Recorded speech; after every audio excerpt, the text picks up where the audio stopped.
Hey everybody out there, Chris and Mike here, and welcome back to Epic Rewind, one of the possibly only Epic Rewinds of December. There might be one other for the holiday season, of course, but that is yet to be determined. Like I said, I don't want to make any promises that I can't keep, but this is a special week, and for those of you that did watch Brant's video for the Zone 4 300th episode celebration, you saw that he announced today that we were going to be doing a special Epic Rewind surrounding the great moments of Zone 4 and just Zone 4 in general. We are going to also be talking about Marvel and DC solicits for a bit.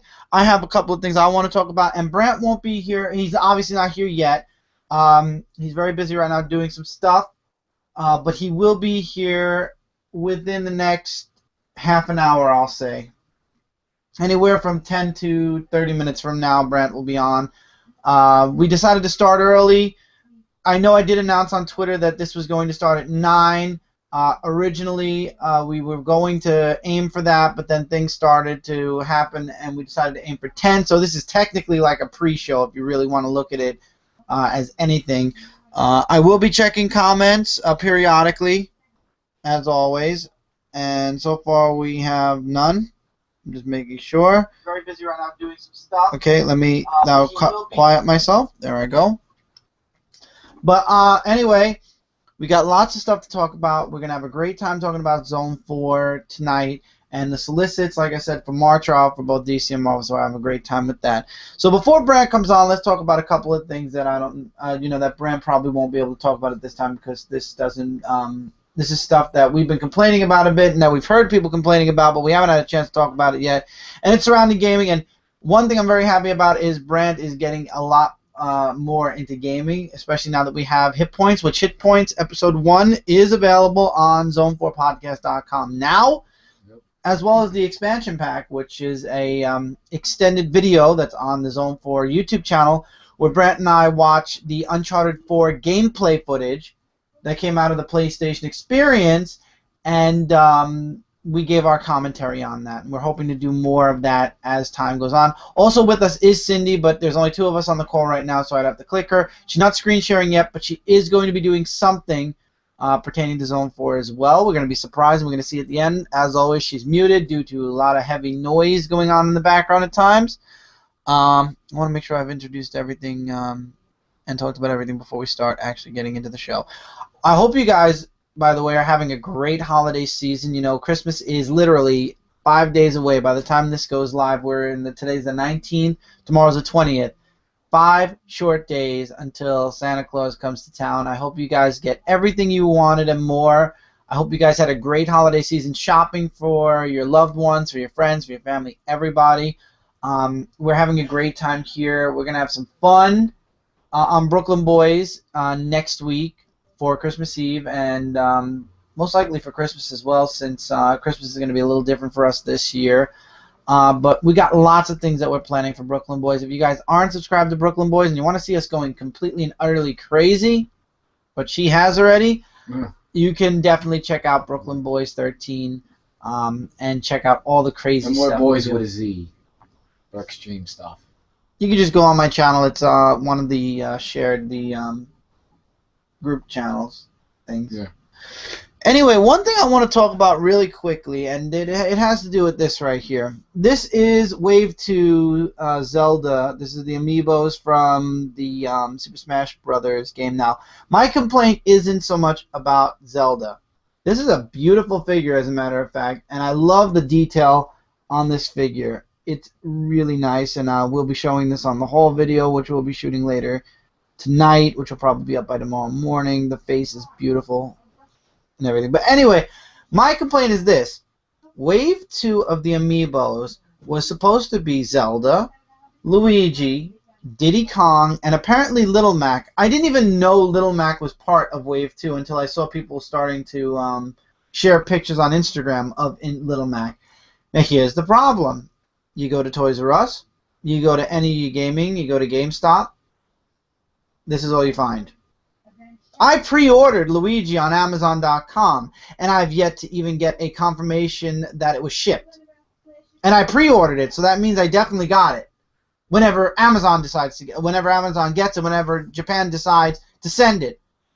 So there's a lot of talk going around that some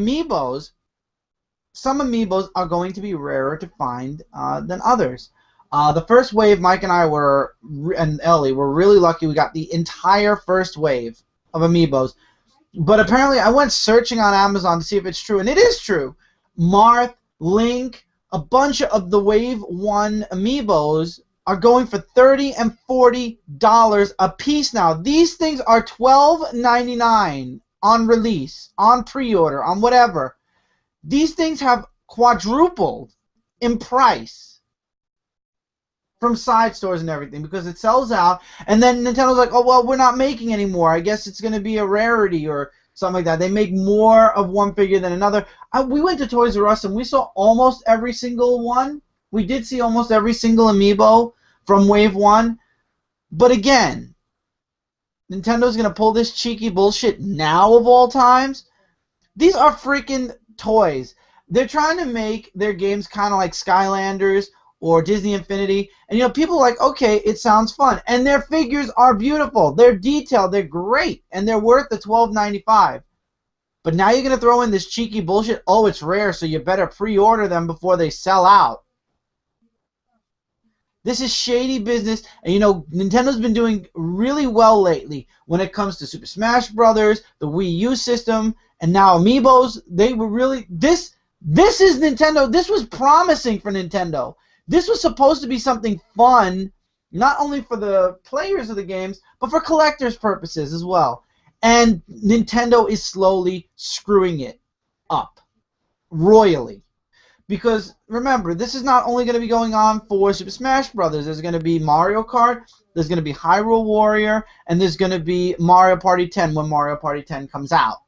Now, my issue is, if you're not going to make enough, if you're not, it goes to logical supply and demand.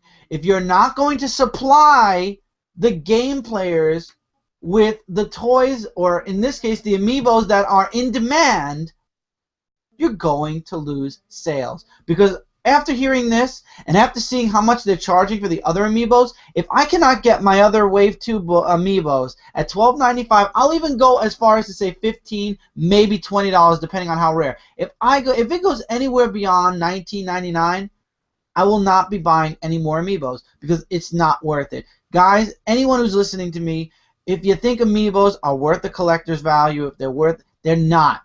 They are not. These are just bonuses to your Super Smash Brothers game. They are not important to the game in any shape or form. These are just basically, how do I put this? You basically have a figure that's at level 0. You can level it up the way you want. That's it.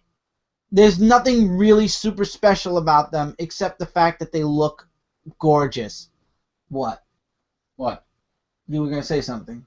No, I was just saying what you were saying, what they do and everything. Well, go ahead. Here you go. Talk. Well, yeah, like basically when you put these on the gamepad, you can level them up. But you know, it's kind of like that other game that you play where you get all the power blocks.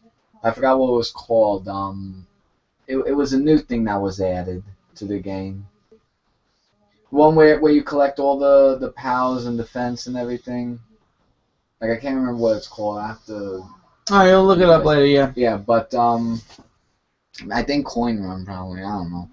But basically these things are just what you put on your Nintendo Wii U gamepad and you level them up, but I don't know if that means that they're like this character will be better than the roster, because everyone on the roster is done the same way. So maybe if you use the amiibos, I'm guessing maybe it makes them stronger than the original ones that you select on the roster. I mean, for me, I really think that this is a great collector's way of Super Smash Brothers, and I really like the sculpturing of this as well.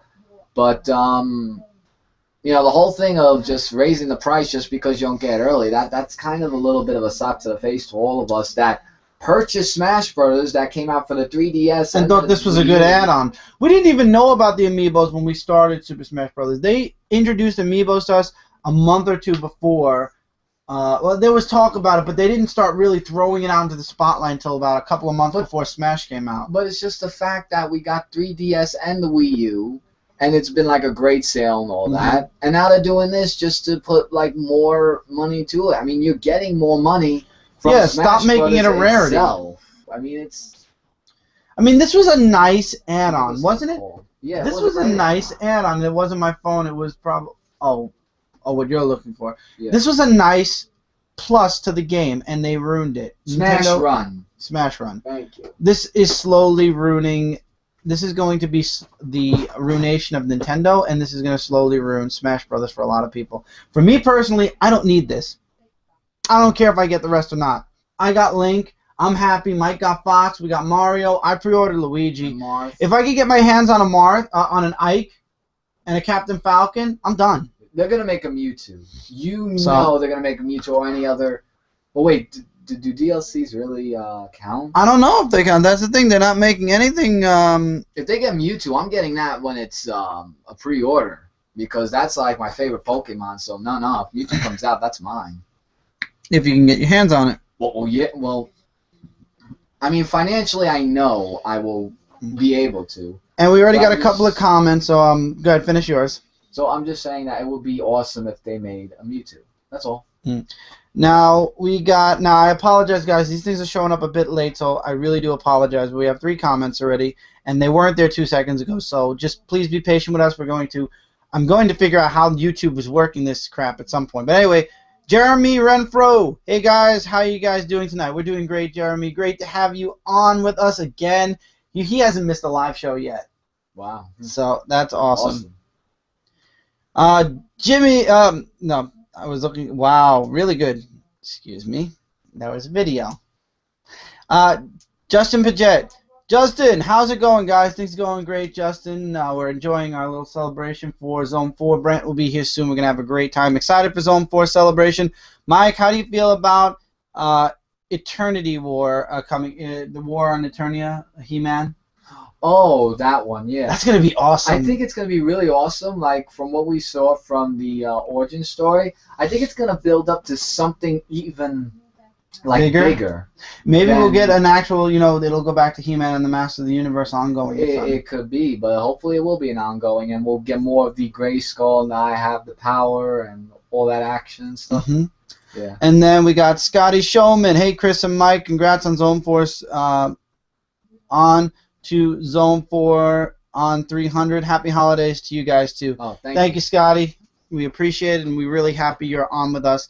But anyway, I don't want to get too much into the bitch fest for Amiibos. Nintendo, you know what? Just either make or break these. If you're not going to make enough for supply and demand, then don't supply what you can't fulfill in demands. That's my message to Nintendo. And if anybody who's watching this feels up to taking this part of my live show and sending it off to Nintendo and showing them it, go right ahead. I don't think they're going to care what anybody says. They're going to do what they want anyway. But it's just my humbled opinion that if you're not going to supply enough for the amount of people that bought your games and want at least one of each of the figures, then don't make them. It's not worth it. Even Skylanders and freaking Disney Infinity figures, including the Marvel ones, there's enough for everyone to go around 5 times over if you want 5 of them, let's say. Even the holiday ones. Remember we were at Toys R Us a few days ago. We went to Toys R Us because we were shopping for Tommy for Christmas. And they had every single Skylander plus the holiday costumes ones for Christmas. Yeah, the limited edition. Limited edition, and they had an abundance of them. Wow. These are limited? Well, then again, come on. It was pretty cool just seeing all those. Oh, yeah, it was really nice. But there were like 3 more of those. There was hundreds of these. No? There was about 5 rows of these. Oh, yeah, that was the other side. I forgot to look. Yeah. The other side, the Wave 1s, there were less. But at least there was one of every single one for Wave 1. I thought there were 4. I don't know. If you're not going to supply it, Nintendo, stop now. Please. Do the favor. I kicked my computer, sorry. Do us the favor and stop. Just stop it. Just say, we're not doing Amiibos anymore. We can't afford it. Because it's not like people are buying these like crazy. So obviously you've got something good going on. But if you're stupid and you don't want to act on that and you want to charge people more money or make people go fighting for them, go right ahead. I'm out of this bullshit with the whole oh, we're gonna make it rare. This reminds me of when Pokemon cards first came out, and they made Oh, like yeah. a limited print, and people were killing each other on the streets for them almost. I'm not going into that with amiibos. Not only that, they also did holograms, and they were also another big thing with holograms. Yeah, I remember that. All right, getting off this bullshit tangent now. This is the Zone 4 celebration episode. We've been celebrating Zone 4's 300th episode, which will be up tonight on zone4podcast.com. And, you know, I've been following Zone 4 now for quite some time. We were on the live show for 200. I made my first appearance on Zone 4 on episode 194, but I had been listening for several weeks before that, and I even backtracked a little bit and listened in on some of the older episodes. Right. And, you know, I've really enjoyed Zone 4 over the years, and even going backwards, and, you know, I have it playing all the time whenever I have the spare time, especially on Saturday morning when I'm reading my books. I definitely have them in my background, and I love listening to them talk. And, you know, sitting here and listening, there was a reason why I wanted to do the 4 cast members in 4 days, and that was to hear the thoughts from everybody on Zone 4 on the program about the show, about their fellow cast members and friends, and just to get their thoughts and their feelings on Zone 4. And, you know, I listened to each and every one of the episodes. I listened to Ron and Gordon. Both of them were audio only, but they were very touching. And then you listen in on John's. John's was the first one that was actually video, and that was a surprise. And also just hearing him talk about Zone 4 and, you know, how he'd been there for so long, and that was very touching as well. And then Brant talked about, I gave Brant a special set of questions because he obviously was there when Zone 4 was created. He created Zone 4, and I asked him a bunch of special questions pertaining to the show, and, you know, hearing how the show came into existence and the origin of Zone 4, the title, the podcast, the cast members, how things had changed over the years and evolved. You know, that's something that, as much as I did it for everybody to enjoy, I enjoyed it myself. This was something that I think everybody enjoyed doing, enjoyed being a part of. And for those of you that were watching it, I'm hoping you guys enjoyed watching it. I love doing it. I love Zone 4. I'm a huge supporter of the show. This is before I even became an on reserve member. This is before Hall of Toys. This is before Hit Points, which we now have. This is before anything connected to my channel went, anything that is on my channel that's connected to Zone 4 happened. This was back when I was just a random listener, one of the hundreds of listeners of Zone 4. You know what the thing is? Like, every time the first words start is what you're about to hear is highly classified. Pay attention and listen carefully. Yeah, that too. So, yeah, I've loved Zone 4 from, you know, starting off as a listener, moving on to a guest, then having a sister podcast to Zone 4, now being a reserve member to the main podcast Zone 4, and having Holo Toys, and having Hit Points, and being a part of Zone 4. It's 1,000 times better than, you know, when I started and I was a listener, because now I feel like I can give back to Zone 4, give Zone 4 back what it gave to me all those months that I was actually almost a year before I actually was on outside of a guest, that I was actually part of the actual reserve list. Zone 4 had given me so much, and, you know, all 4 cast members are to thank for that. There's no one cast member on Zone 4 that is higher than another. All 4 make Zone 4, from episode 1 to now episode 300. They made Zone 4 what it is today, and I don't mean just the regular cast that you're hearing right now, which is the 4 people that had made videos: Ron, Gordon, John, and Brant. It goes all the way back to the original cast of Zone 4. It goes back to the guests that are on Zone 4. It goes back to now Brant has a reserve list. It goes back to everyone who's been involved with Zone 4. Everybody who's been on a Zone 4 episode as more than just a guest, it gives something back, and it gave me a lot when I was listening, and I'm glad that now, as people who are fans of Zone 4, we can give back to Zone 4 a bit and help build Zone 4 up to be something even bigger. The one thing I think about when I think of Zone 4 is, you know, one thing, the first time I saw that title, the thing that hit me the most is that would be a perfect title for a radio station. You know, remember WKRP in Cincinnati? Yeah. That was an awesome show. Hmm. I watched every single episode. I watched it about twice. I think I watched the series from beginning to end twice on Nick at Night. And I love WKRP in Cincinnati. And, you know, I guess that's where the roots of my interest in podcasting and radiocasting and YouTubing began, because I liked it. I really liked what they were doing. Even though they were doing music, there was the background. And, you know, you guys don't get to see what happens behind the scenes when it comes to making a Zone 4 episode, or filming or recording a Zone 4 episode, or doing a video or stuff like that. And when you get that behind the scenes, I think that's more richer. You get that extra meat that you don't get to see. You know, like right now you guys are watching us live, or not live if you're watching this after the fact. But there's so much that happens before the live show, before it goes live, and so much more that happens after we go off the air. I mean, when we go off the air here, we don't just shut down. I mean, we're still on chat together, and there are times when we stay on chat, especially like Frontline Live. We would stay on chat for hours after we went off live, and I'm not just saying, you know, on a day like, for example, like where we go off live at 1, we would stay on till 3, 4 in the morning sometimes, talking about comic books and just life in general. These are the shows where we can catch up with each other, and Brant said that in his video.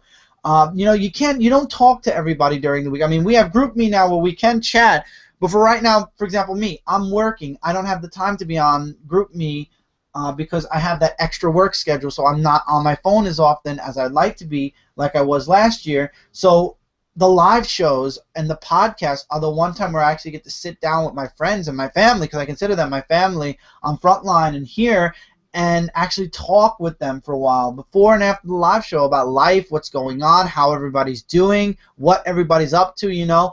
And a lot of that behind the scenes stuff, I think it definitely adds a lot more. If you guys only knew how much stuff went into, you know, creating a video series, creating a review, creating a podcast, it's a lot of fun. And, you know, it's a lot. It would be a lot better if we could actually film that, because I feel like that's, you know, it brings you guys along with us on the ride. You know, it's not just us producing a video and giving it to you guys. You guys get to see the journey from concept to video to after video. And we did that a lot on Brooklyn Boys, and we're planning to do a lot more of that on my channel, and I'm sure that Brant has something up his sleeve with Zone 4, but I don't even know what it is. One thing I have to say is I love all the cast members that are the current cast members of Zone 4. I'm going to say a little bit about everybody. I'm leaving Brant for last because he is a co-host of mine on Hola Toys and Hit Points now, so I'm going to leave Brant for last. What can I say that hasn't been said already? I believe that Ron, John, and Gordon definitely make Zone 4. When I started listening to Zone 4, Ron reminded me of his voice. First of all, caught me, and for some reason I felt a connection because his voice reminded me of somebody I knew back at that time, and he is the oldest of Zone 4. So when me and Mike were growing up, we grew up around a lot of people that were a lot older than us. So there were a lot more stories that they would tell us. There were tales from 20 years ago, 30 years ago. When I started listening to Ron, it's like he's that kind of person where he has stories from before I was even a thought, possibly before my mom even or our parents even made it out of junior high. And that was interesting, and he brought that to Zone 4, in my opinion. He brought a lot of history with him, because he was there when we didn't even exist, when we weren't even a thought in anyone's mind yet. And he's the kind of person that I could sit down and listen to him talking about the 1930s, 40s, 50s, 60s, what have you. And, you know, I enjoy that. I love hearing that aspect, and that was one aspect of Zone 4. And then I love Gordon's, when it comes to, he has a lot of intelligence from the work, the background work. Like, he has a blogger that he does. I mean, he does a lot of work, and he has a lot of knowledge on the how-tos and everything. I just love hearing when Gordon has something extra to bring. I'm trying to think of the word, like information, or, you know, he's involved in a lot of different things. And he actually, I was never a fan of Doctor Who. I'm not a watcher. I don't watch TV even anymore, really. But he definitely got me interested in Doctor Who a bit. And I really appreciate that. And he actually came on a few of the Dark Avenger Inc. live shows. He was one of the first Zone 4 members, other than Brent, who was part of Dark Avenger Inc. Though I'm talking about outside of Dark Avenger Inc. He was the first Zone 4 cast member to be on not one, but I believe he was on several. He was on a couple, I think. Live shows, and we had a great time with Gordon. You know, before, after the live shows, on the live shows, he brought something extra. I feel at times to the live shows, and we really enjoyed having him on. We loved having him on, and whenever he was, available, and we were open for a spot, or we were open to have an extra panelist, we always said definitely come on. We'll have a great time, and so that's Gordon. And then John, I love John's personality, and I said that to Brant several times. John's personality definitely speaks to me in so many different ways because I don't know why, but John is very sarcastic, but at the same time, how do I explain this without going too deep, and I don't want to get too personal either. His personality is the kind of personality that's infectious. You want more of it. You want to be around John. You want to now, don't get me wrong, you want to be around everybody on Zone 4, that's for sure. But John's personality, it just spoke to me, and I really, he definitely made a piece of Zone 4 for me as well, because listening to how he thought about certain things, I like how it's just like, listen, this is how I feel, and that's that, the end. This is how it's bullshit, or it's not bullshit, or whatever it is. And that's that. And I love the jokes he came up with. The skits, I don't care what anybody says. The skits at the beginning of the Zone 4 segments were freaking awesome. I actually did one of them. I don't know what episode it was on, but I really had a great time doing that. And I look forward to hopefully more in the future. And, John definitely was a huge part and personality in those skits as well as everybody. But John had a really good personality with those videos. Now, Brant, there's so many things I could say about Brant. I mean, he is, like I said, we co-host Hall of Toys. I mean, I brought the concept up to him 2 years ago, and he was like, we can do that. Let's try that. And, it was toys, video games, board games.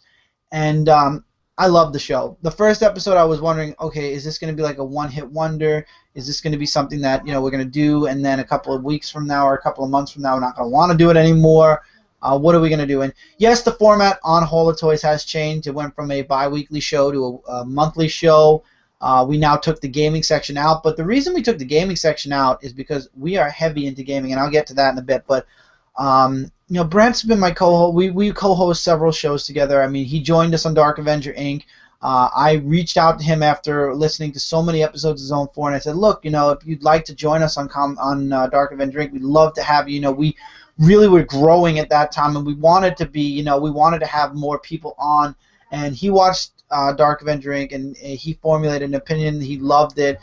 He loved us. We loved him, and it just clicked. And Brant joined us, and ever since then, he's been one of the leading, one of the strong forces to Dark Avenger Inc. And then Comic Frontline came aboard, and then I also joined up with him he brought me on Comic Related, which was another awesome thing. I really, I have Brant to thank for that. I have Brant to thank for a lot of things in my life right now, and he's also to thank for a lot of the things on my channel, like the thumbnails, the logos, the things you see on Comic Frontline at times. I mean, it's not always Brant. I mean, other people on Frontline do it, but Brant on my channel has done a lot of things for me.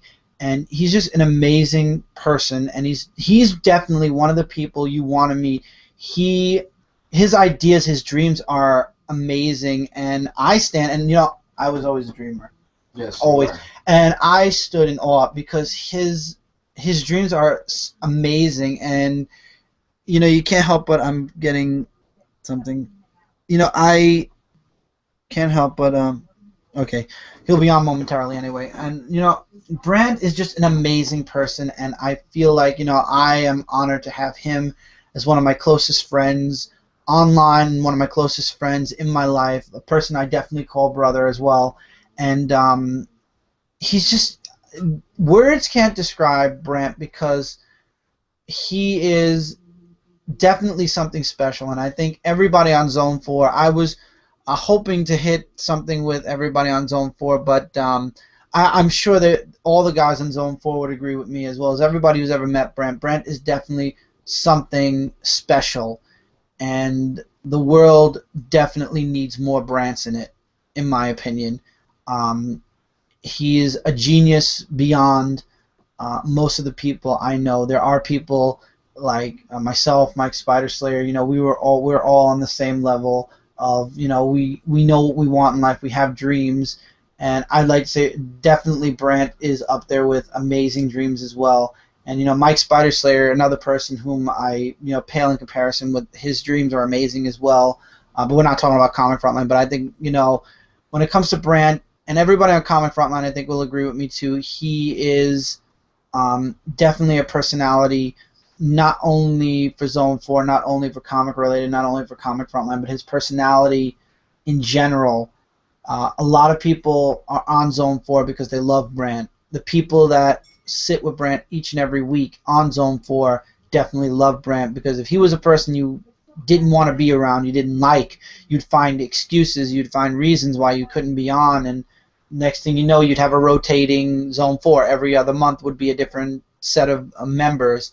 And to have a cast for 100-plus episodes, because the cast has changed over time, but to have a group of people who are with you once a week, every week, talk about whatever, and then to stay on afterwards and talk about life and everything else, you got to know that they want to be there, not just because they want to have their voices heard, not just because they want to be a part of Zone 4, but because they want to, they love being around each other. Not just Brent, but they all love being around each other, but they also do it knowing that this is something that Brant started, and wanting to continue Brant's dream and move it to the next level. The one thing I'm hoping for with Zone 4 in the coming years, and I'm doing a lot of talking, you'll go in a minute. The one thing I'm hoping for Zone 4 in the years to come is I'm hoping that, I see Zone 4 as a radio station. I could see it as an MTV or a reality show. Yeah. You get Zone 4, a radio station. I could see a reality version of WKRP in Cincinnati, except it'll be Zone 4 in wherever, whatever state, and you have an awesome, spectacular reality show. That's my opinion, and that's what I would love to see happen, and I can only hope to see happen. And as everyone said, Zone 4 has evolved a lot in the past 100 episodes, and I can only pray and hope that the evolution continues from 300 to 400 to 500 to 600, and all the way. I hope there is a Zone 4 episode 1,000. I think that very few podcasts make it to 1,000. I don't think any podcast has made it to 1,000 yet. I hope that that's one of Brant's goals. I mean, Brant has a lot of things that he's working on and he likes to keep top secret. I hope that 1,000 is his goal. I mean, with my comic reviews, I'd love to hit 1,000, and I'm already there. I'm already at 300, but definitely still working to get at least halfway to 1,000. I mean, we'll see. Maybe we'll make it to 1,000, but I definitely can see Zone 4 making it to 1,000, and I definitely can see a radio station from Zone 4 at some point. 100% definitely. Now you go ahead. Yeah. So, I mean, I've been at times listening to Zone 4, and and I've been also in some of their podcast shows. I mean, I was even in 200 actually, and being around the guys like Ron, John, Gordon, and Brant. I mean, they're really funny people. Like if you were to see them in real life, you're saying oh my god, these are the cool guys I like to hang out with, because I mean, yeah, and the guys liked you too when you met them. I know, and I mean, we've had friends in the past and everything, but I really could see them as the people I would really just like to hang out with, and we could talk to them about anything. And even when I met Ron, I mean, Ron, he was like someone that 2 seconds, I want to address Jeremy. Jeremy, I will talk to you about what games disappointed us the most this year in a little while. So we will get to your question about what game disappointed us the most. I will get to that. Okay? So just hang tight, bro. Okay, go ahead. So yeah, and like you said, like he comes up with like like all these stories and everything that he tells us, and even when I met Gordon, I mean Gordon was Yeah, you really and Gordon nice. really hit it off, Yeah, like we were like, and you and Eric hit it off a lot too. well, But Eric is why I love comics and your yeah. comic thing, but still. Well, I mean, we're likable people, and even when I talked with John, I mean, his personality, his jokes are just so hilarious. Like every time I hear 1-2 his joke, punches. I love his 1-2 punches. I know it's just like one, two, boom, and it's just hilarious. I love them. I love each and every one of them, And Brant, and I never want to see them go. yeah, and Brant, he is just really amazing. And I like the part where he came up with that Brant Fowler thing, and with the bacon jokes and all that. Because bacon, I love bacon. Don't get me wrong. Yeah, that was Zone 4 definitely gave me a bigger Yeah. appreciation for bacon. That's definitely for sure. And actually, he is the person that created. You sit here. I'm gonna get Oh. something to drink. I'm sorry, guys. Just give me 2 minutes. I'm gonna go Yeah. grab. Can I talk something. about Go the ahead. D-Rock 18 post thing? What? Like shirt? Like the one he did? Yeah, absolutely. Go Yeah, ahead. because like I've always wanted to know. See, because I have a YouTube channel, D-Rock 18.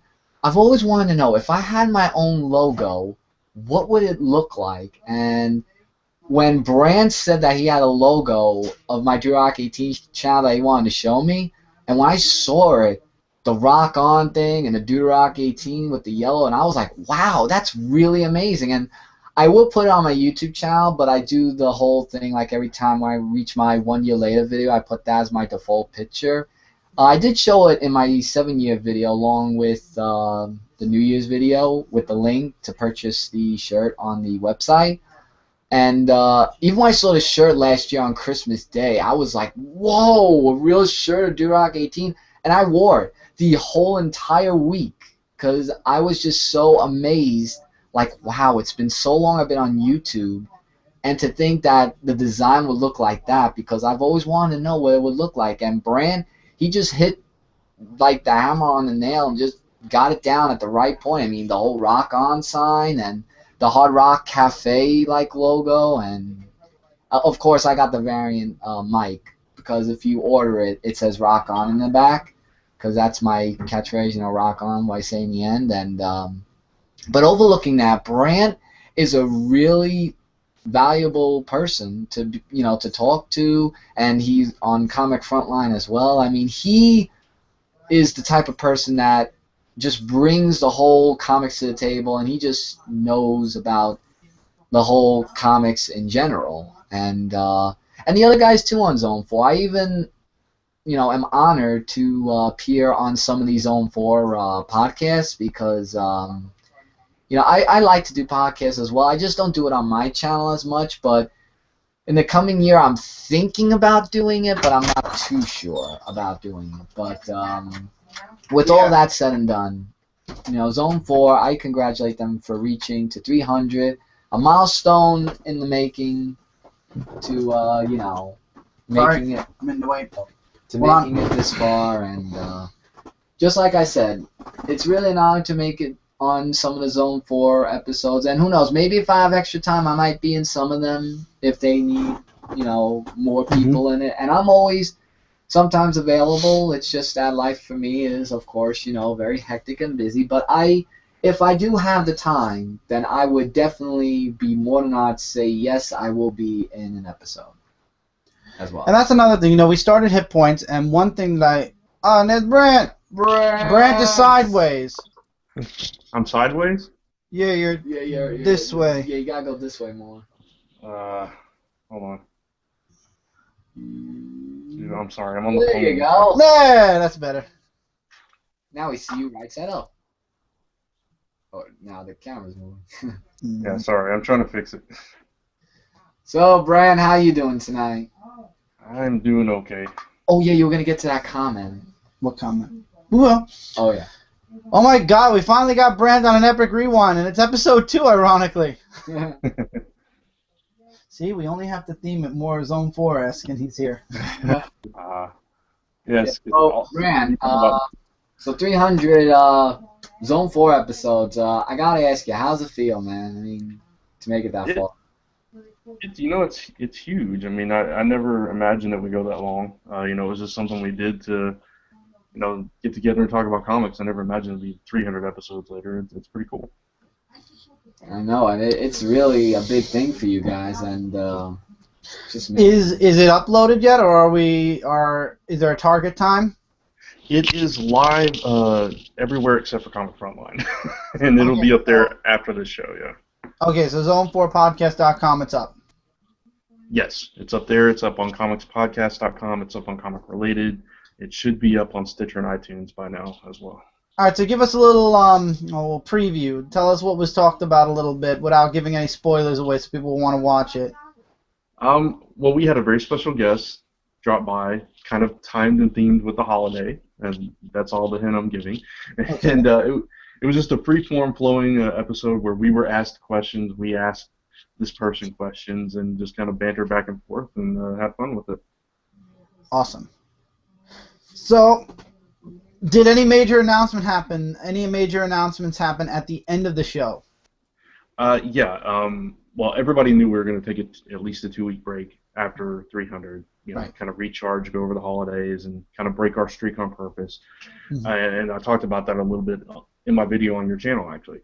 Mm-hmm. But beyond that, I also said that we might be taking an extra few weeks because we're reevaluating. There's going to be some changes coming. I didn't really go into detail because I wanted to save one particular announcement for this show exclusively. So. Oh, wow, sweet. That's going to be cool to have. We'll have that at the end of the show, definitely. So what we got up to, so far all we did was badmouth you and the others, for about 15 minutes now. We were talking crack on all of you. And we talked about, I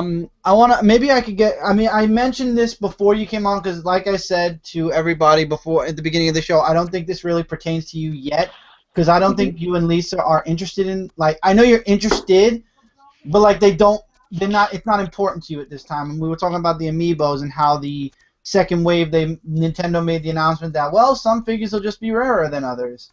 Mm-hmm. So do you have any opinion you'd like to share on that? Yeah, we were actually looking into the amiibos. We weren't totally up on what their function was until I talked to you the other day. They look cool. They'd be cool to have. And now that you've explained what exactly they do, I think it's a cool little addition to those games. Addressing what you're talking about, though, because you and I kind of talked a little bit about this off air. Mm-hmm. I think more than anything, it's that they underappreciated how well they were going to sell, and now they're kind of trying to save face by saying, "Oh, these are rare," kind of thing. So, I think that they're really screwing themselves because these things really could sell. True. No, I agree. I think they totally could, and they're kind of backpedaling a little bit, but hopefully they'll recover and make up for it later. We'll see. I don't mind getting a second edition of the figures. I wouldn't mind because they're going to look exactly the same. Exactly. Yeah. So I wouldn't mind that. That wouldn't bother me at all. No, it wouldn't. Right. All right, so that was all we talked about up to this point. And Zone 4, we were giving our feelings on it. You guys had your videos. If you want to watch how bad we talked about all of you, Brant, you can just rewind the video later. No, he could epic rewind the video. Epic rewind, nice. Yeah. What? He could epic rewind the video, and then he could... I'm sending your Christmas gift back. Nicely done, Mike. I appreciated it. Yeah, so see? So what I moved on to was... thank you, Mike. God. Dang. You're moving on to something. We moved on from Zone 4. I was talking about me and you co-hosting Hit Points, which was then going to go into Hall of Toys a bit. And Okay. I was saying right before you came on that Hit Points, I've noticed, now that we're focusing a lot more on gaming podcasts, that myself as well as you have gotten a lot more. We've gotten back into gaming a lot more. Mm-hmm. And you definitely have gotten a lot more games. You've got more games this year that since I've known you. This year, you got more games than since I've known you. Since the entire 2 or 3 years I've known you, this is the most you've bought games. You'd buy one game here or there, but I would say this is the most games I've bought in the past 10 years. There Honestly. you go. That works. Yeah. I'm sorry, Yeah. I couldn't get that out for some reason. That Oh, wouldn't come out of my mouth. I was bleh, bleh, bleh. no, I mean I was a big gamer, and then it just kind of faded away. I got really busy, obviously work piled up and everything, and Mm-hmm. my system broke, and I just never replaced it, and I just kind of faded away from it. And I would play occasionally, but not for a long time. And when I did get back, started slowly getting back in, I was playing a couple of online games with some friend. Lisa actually introduced me to a game called Neverwinter, which is kind of like a World of Warcraft kind of game, and I was Mm-hmm. playing that. But that was about it until recently, and now if anybody wants to see everything I've gotten recently, there's at least one or two haul videos over on Where's My Tell on YouTube, and there's another one coming tomorrow. So Yeah, I gotta say one thing though about Where's My Tail. When you mentioned that you and Lisa were starting a channel, I was excited because I knew what you and Lisa, the chemistry you guys had, like from way back on the One Up box when you guys did the One Up box for Frontline Gaming Zone. And Jay's the one that actually said it. You guys had to do more videos together. And when you announced you had your own channel, I think that Where's My Tail definitely has potential, not only as a YouTube channel, but definitely as down the road something for, we're talking about Zone 4, definitely has branching capabilities for an attachment to Zone 4, absolutely, because first of all, you're a part of it. Second of all, it's vlogging, it's gaming, it's everything that we already talk about on different shows on Zone 4. There's definitely a lot of potential for Where's My Tail with Zone 4, and it's a great channel, and if you guys haven't checked it out yet, I would definitely recommend it. I'm enjoying. I would like to say I've watched almost every single one of your guys' vlogs since you started, and I'm really enjoying it. I can't comment because my stupid iPod doesn't let me do it anymore on YouTube, but right. I'm enjoying it. Well, thank you very much. We have a lot of fun doing it, and it was just if anybody's wondering why we started it, basically it was just to have a channel to do things that didn't really fit anywhere else, and Lisa uses her channel for other things. I use mine for other things, and we wanted to do something together. So it's basically your guys' cleaner version of Brooklyn Boys, because we're doing the Brooklyn Boys. Oh yeah. Pretty much, yeah. I can see that. Yeah, we take insanity to a whole brand new. Yeah, you guys do like the sane stuff. We do the insane. Oh, and not to mention how many brain cells I've lost when this guy over here or any other guy has been hitting me over the head. And you know what? The point about it, you think I'm crazy? I like every minute of it. No, of course we do. No, I do. We got something coming in Christmas Eve, but we'll talk about that at the end of the show. I'm trying to figure out. You've been teasing me, just saying like, what this? No. You know about. Hey, Mike. Oh, yeah. I know. Well, how is this, everybody? Okay. I want to know what this is. Everyone's been. And if you want to get even madder, Brant knows about the shipping thing too. Okay, I'm going to give you guys a little briefie. Me and Ellie got Mike a Christmas present. And I don't know what it is. And there was something that screwed up on their end, not our end. And what the hell website screwed up? I didn't say it was a website. Oh, I thought you said it was what? We got it from somewhere, but it doesn't necessarily have to be a website. Oh. Well, what was it then? Good try. Damn. And let's just say that there are times where the buyer gets screwed, and then there are times where the seller gets screwed. This definitely is the latter of the two. I don't know what it is. I mean, I gotta wait 5 more days to. That you're waiting for Christmas. Yep. Day, not Eve, because we open our gifts Christmas Day. But I don't know what it is. The only hint I got from you two. It's an oddly shaped. What's an oddly? It's not oddly shaped. I thought that's what you two said. I didn't say it was oddly shaped at all. Maybe I dreamt it. You must have dreamt that because I gave you 0 hints. You're not getting any hints to this. Well, maybe the only reason I talked about the shipping was because it was an epic fail on their part. But you could tell you did a little more. Just one little hint, right? Just one little tiny little bitty hint, right? A little hint? Little hint. It's a present. That is not the only hint I know. It's a present. Well, now you know for sure. Now you know. Wait. It's a present. You didn't see what I got. Use that. I can give you another hint. Okay. It'll be wrapped. Brant! In a box. In a nice little ribbonly bow and everything else. Oh no, we're not going with the bow. Okay. Not to say. We couldn't afford the bow, or we didn't want to bother wasting the money on a bow. Oh, and let me guess. It'll be Scotch tape too, right? And all. Actually, we ran out of Scotch tape. We just spit on it. I know That's you. bubble gum and brown paper. That's Bubble gum, yeah, Brant. Oh, you so smart. Bubble gum? Yep, bubble gum. No, you did not. Okay. Anyway, going back to hit points though, you know, I was a huge gamer back in the day also, and this is before even my channel started on Brooklyn Boys. We started focusing on doing videos, doing skits and stuff, and obviously because we were doing the skits and everything else, if we bought any new games, the sole purpose was, okay, we got a new game, let's record it.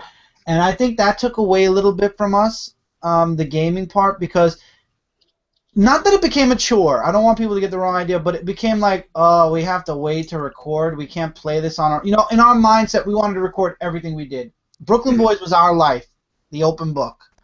It was basically mine and Mike's reality show, and it still is, just not on a daily basis anymore, because now we work, both of us, daily. But it became like, we don't want to wait, and you know, it became we had to wait. And then the cameras would die, and it's like we're sitting there waiting for the cameras to recharge so we could play the game that's right in front of us. And yeah, you could always do another file. Yeah, you could always record, you know, you could always do it off camera a little bit, but it ruins the whole, not surprise, but it ruins the first impression you have as you're playing the game, in my opinion. So we didn't want to ruin our first impression. We wanted all of our reactions to be genuine. And I think that's why we got out of gaming after a while. I mean, we tried BBC 13 Gaming, it failed, and you know, now with Frontline Gaming Zone and Hit Points, I feel like, you know, I've regained my appreciation for gaming. You know, back then we also watched TV a lot more than we do now. I moved away from a lot of TV and movies just because I've fallen so far behind at this point. I have a ton of DVDs. At some point, I'll catch up, maybe. But gaming has always been second nature to me. Comic books always first. So why go into something that I'm not good at when I can go into something I'm good at? So thus, Brant and I went from Hall of Toys. We took the gaming section out because the gaming section, and Brant can agree with me here, the further along we got with Hall of Toys, the bigger the gaming section became and the smaller all the other sections became because we had so much to talk about with releases and trailers and everything else, because gaming is kind of like movies and TV. You're playing an interactive movie. That's what a game is. It's an interactive movie because most, not all, most games have stories attached to them. And you have to play the game to see the story. So it's an interactive story. Basically. Somebody had to sit down and write the story before they made the game. Right. So because it wouldn't make sense if you just did the story without the game without a story. So thus Hit Points was created, and now I'm definitely going a lot more into gaming again. I'm not waiting to record certain games. I mean, for example, I got recently, a couple of days ago, it's going to be on the whole video tonight, I got Dragon Age Inquisition. Now, Brant is a huge Dragon Age fan, and he actually called, before I even decided to get Dragon Age, he called the whole franchise, Dragon Age 2, the 2 Origins, and Inquisition. And I said that's cool because I didn't think I was going to get into it, but everybody pressured me, Chris, you got to try this game. And then I watched a little bit of it, and I'm like, okay, this is good. So I went on eBay. eBay is your friend. eBay is definitely your friend because some sellers get like it could be an extra Christmas present or an extra birthday present. Sellers are a lot more generous than on regular gaming stores. Trust me on this. And I got this for a steal. As a matter of fact, we got 2 games from eBay. We actually also got, what do you call this? Shadow of Mordor.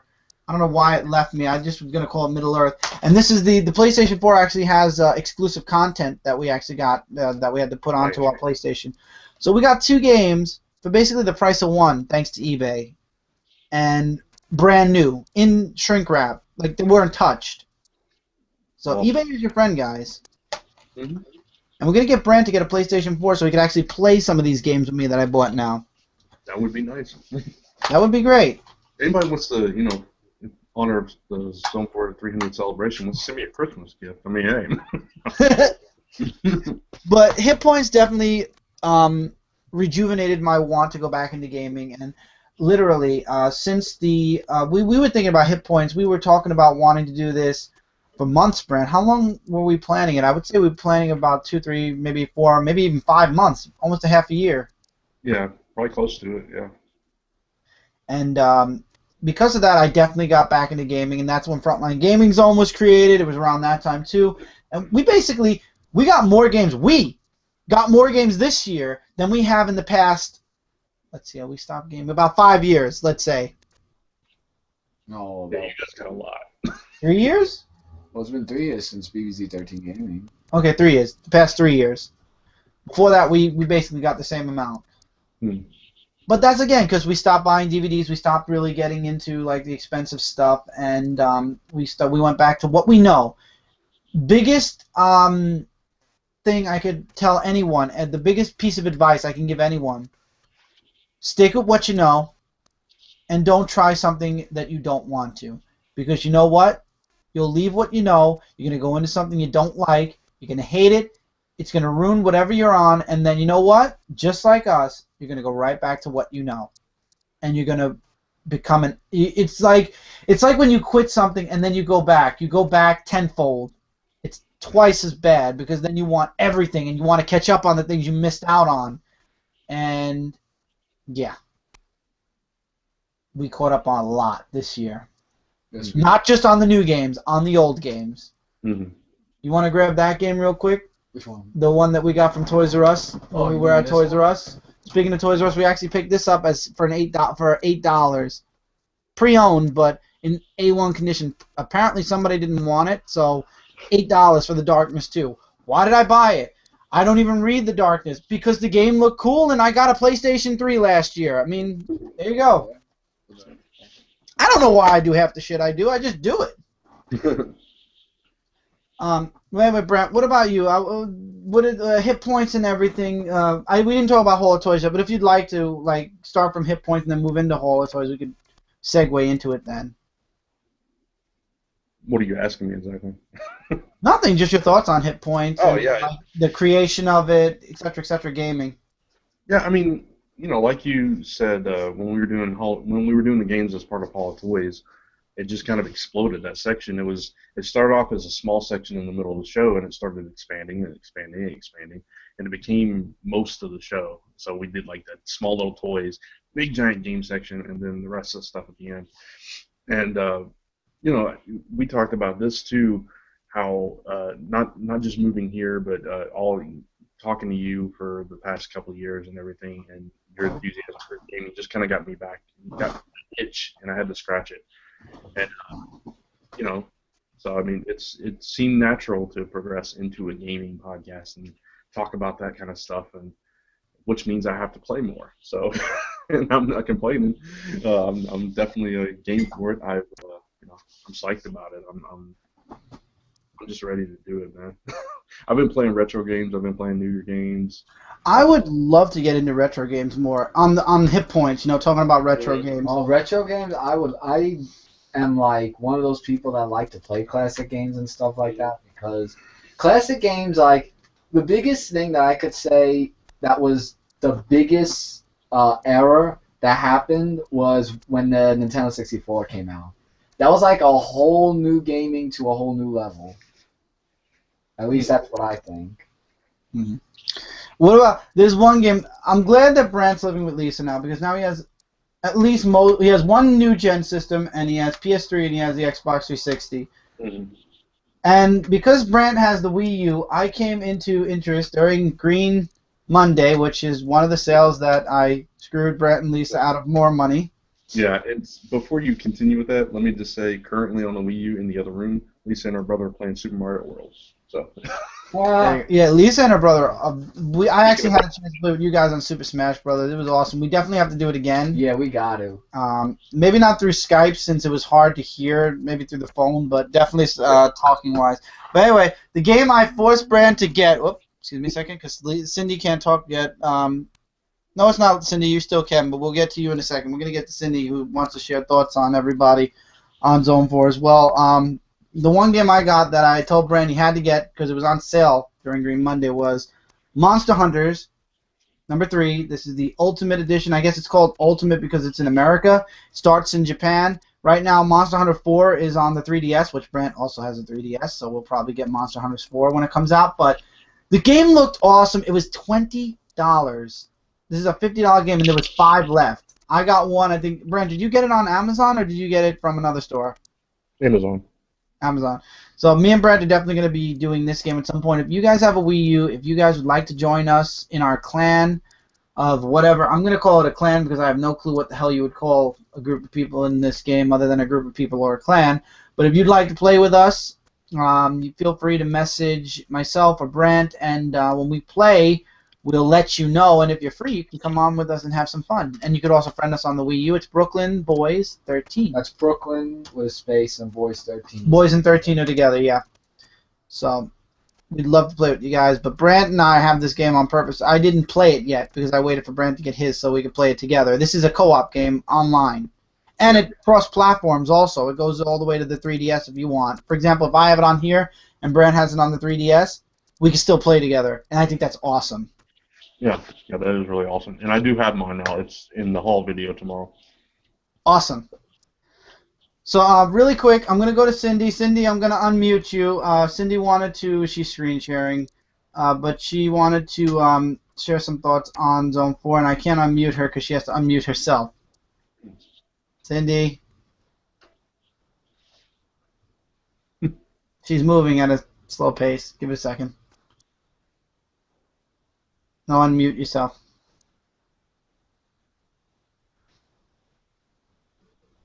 Hey, there's us. Hi, me. There's Brant. Hello.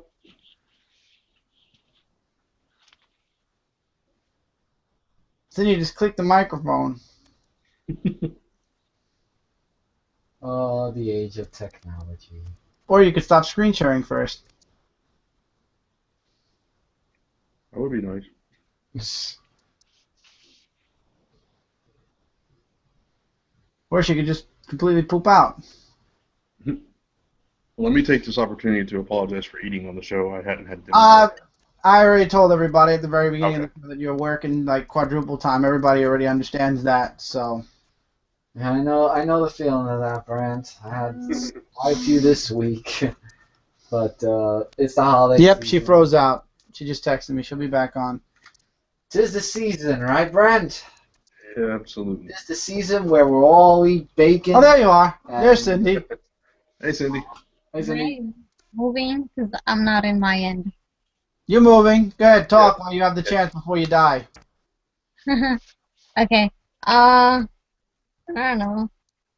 You said you had something to say. Now say it. I did, but now Brant's here, so it makes it a little harder to say. No, it Now I- doesn't. I would have said it to Brant's face too. Go ahead. Turn around, Brant. I can't. No, not to your head. All right. So obviously, I haven't really met most of the guys on Zone 4 besides Brant and I believe John. John. Right. So John is a cool guy. He's very funny. Let's put it that funny. Very funny.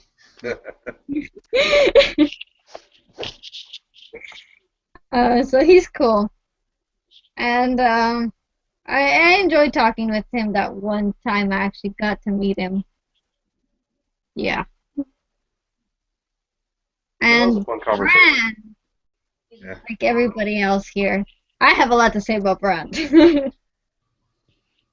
Now, Brant I met through Chris, not through Zone 4. Unfortunately, I didn't know what Zone 4 was until I met Chris. You don't even like comics. No, I don't. Say, But Garfield. Brant's a good guy. So I don't know if a lot of you know, but I'm like the super shy girl in like the whole entire group. So this is a lot since I'm actually become very close to One Brant. with a baby. She was so shy. She shyly asked for the baby. Shut up. Okay, good. I heard that. No, you didn't. Talk about Brant. Uh-huh. Freaking Chris. So, Brent knows I have told him a lot about myself, and I know somewhat of him, and we've become pretty close. He's like a brother to me now, so he's a cool guy.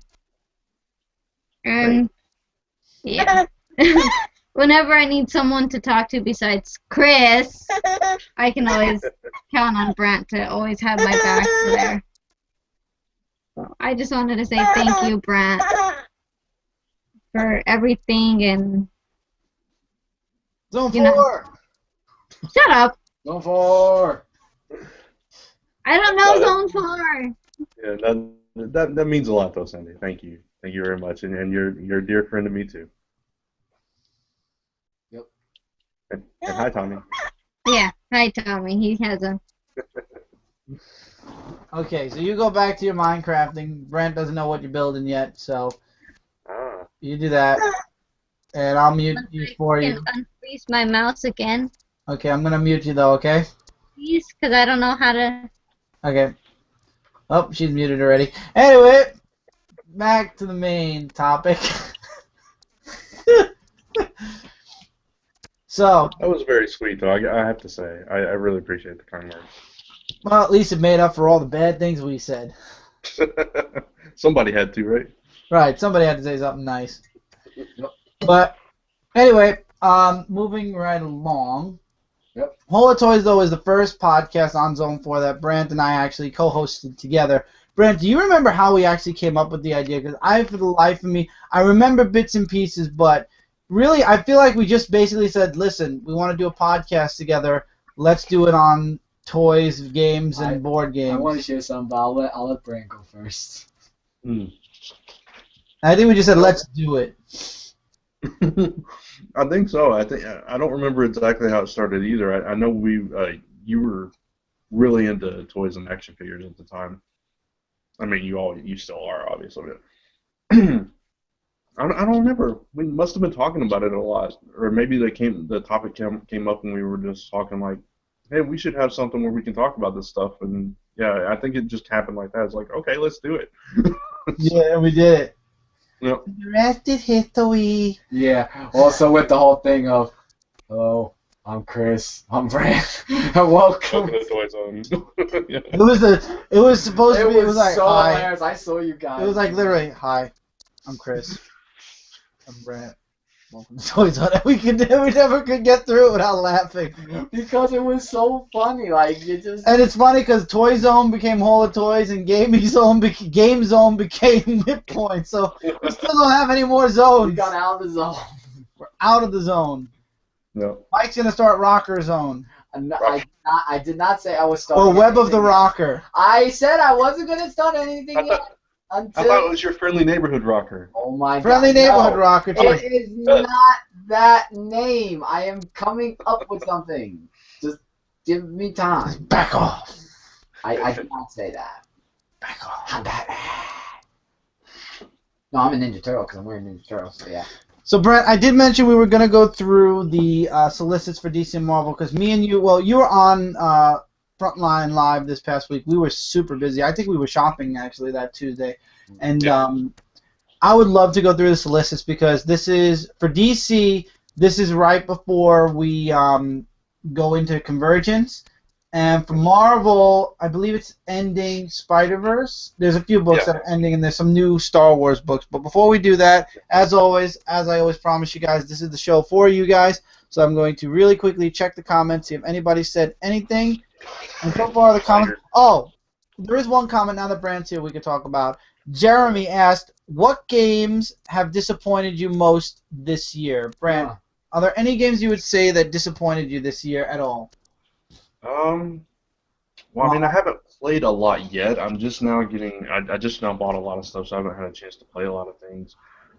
So not off the top of my head. Next year I can answer that question a lot better, I think, because I'll be playing a lot more. I've been pretty happy with everything I've played so far, though. I think there's only two games that really disappointed me, and one of them is Michael's game, so I'm not going to take it. But Destiny. I feel like I was let down with that game because it was an unfinished game. And you could tell it was unfinished because Bungie basically flat out said, okay, we're releasing the game. There's 2 expansion packs that you're going to have to pay $20 each for.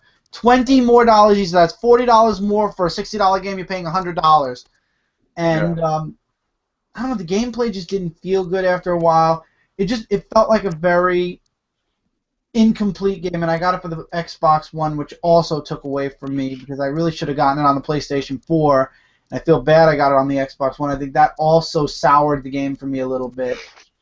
Yeah. But I'm trying to think. Honestly, nothing else really disappointed me. Assassin's Creed, I guess, did because of the incompleteness of that game. The 1.6 gigabyte update for France, basically renovating the entire map and redoing it. Yeah, there definitely were issues with Assassin's Creed Unity as well. What about you? I know your game. It has to go to Sonic Boom for me, for Nintendo Wii. I didn't actually play the video game yet because I've heard from so many people, Mike, don't play this game. You wasted your money.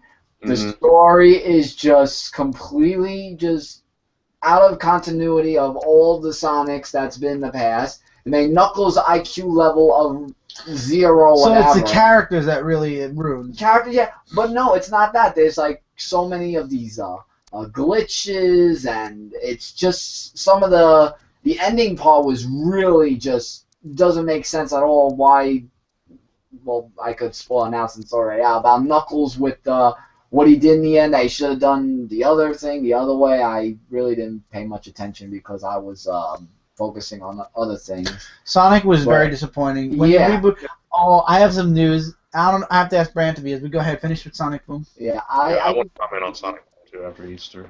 I thought so. That's why I said I'll talk about it after you guys are done. I'm just saying, I couldn't believe that this was the most anticipated game that was supposed to be like really good from the hit TV show. But came with a figure. Came with a figure too. And not even that. That the 3DS and the Wii U are like totally different. Is it the 3DS going into the Wii U or Wii U going into TV then 3DS? I don't even know what directions they were going in, to be honest. But go ahead, Brant. Yeah, I mean, I only get to play the demo of it, but I could tell right from that it was a mistake. You know, it was totally terrible game. Like you guys said, I was just in the opening intro. I was like, Knuckles? I don't remember Knuckles looking like that or acting like that and stuff like that. And then the gameplay itself was just, I don't know, it was terrible. The camera was terrible. The way it didn't follow you necessarily, and it gave me a headache and spinning rooms and all that kind of stuff. And you couldn't figure out what to do at certain points. And it was just really disappointing. I was looking forward to it. Yeah, it could be in the Sonic 06 worst game pile, basically. Yeah. But I don't know which is worse, actually. Now, Brett, are you a fan of Devil May Cry? I have never played one. Okay. I want to just say, for all the people out there, like myself, that hated DMC, which is the reboot of Devil May Cry, there is hope that will never get a sequel. The fact that in 2015 they will be remastering the 4th Devil May Cry game, and that was the original Dante in the original story. That's the one that we all know and love, and if usually you remaster a game that is before a reboot, there's hope that the reboot will be forgotten and the original universe will come back and DMC can go fade away. Now, people that played DMC, I understand you're going to start saying, Chris, the game was awesome. Don't worry about it. There were too many FUs to the fans in the middle of the game. Little cheeky notions of, hey, look, there's some white hair. I'll never wear that. So, yeah, I'm sorry, but the little scratching of the nose with the middle finger, yeah, we caught on to every single one of those. It's like changing Lobo from... And it was stupid. I didn't like Dante was freaking emo. Yeah, it's like changing Lobo from this big, gigantic guy to someone who's just, Gee, kind of like the New 52. That's what I was saying, like the New 52. When I saw that, I was like saying, where's the awesome Dante that had all these cool moves and stuff like that, and you get this little scarecrow-like thing. I don't even know what to call him. Just a scarecrow Dante or whatever. Oh, we do have a comment. Scotty Showman. Huh? Oh, sorry. I had another game I wanted to mention real quick. Okay, go ahead. Go for it. Marvel Heroes for Windows.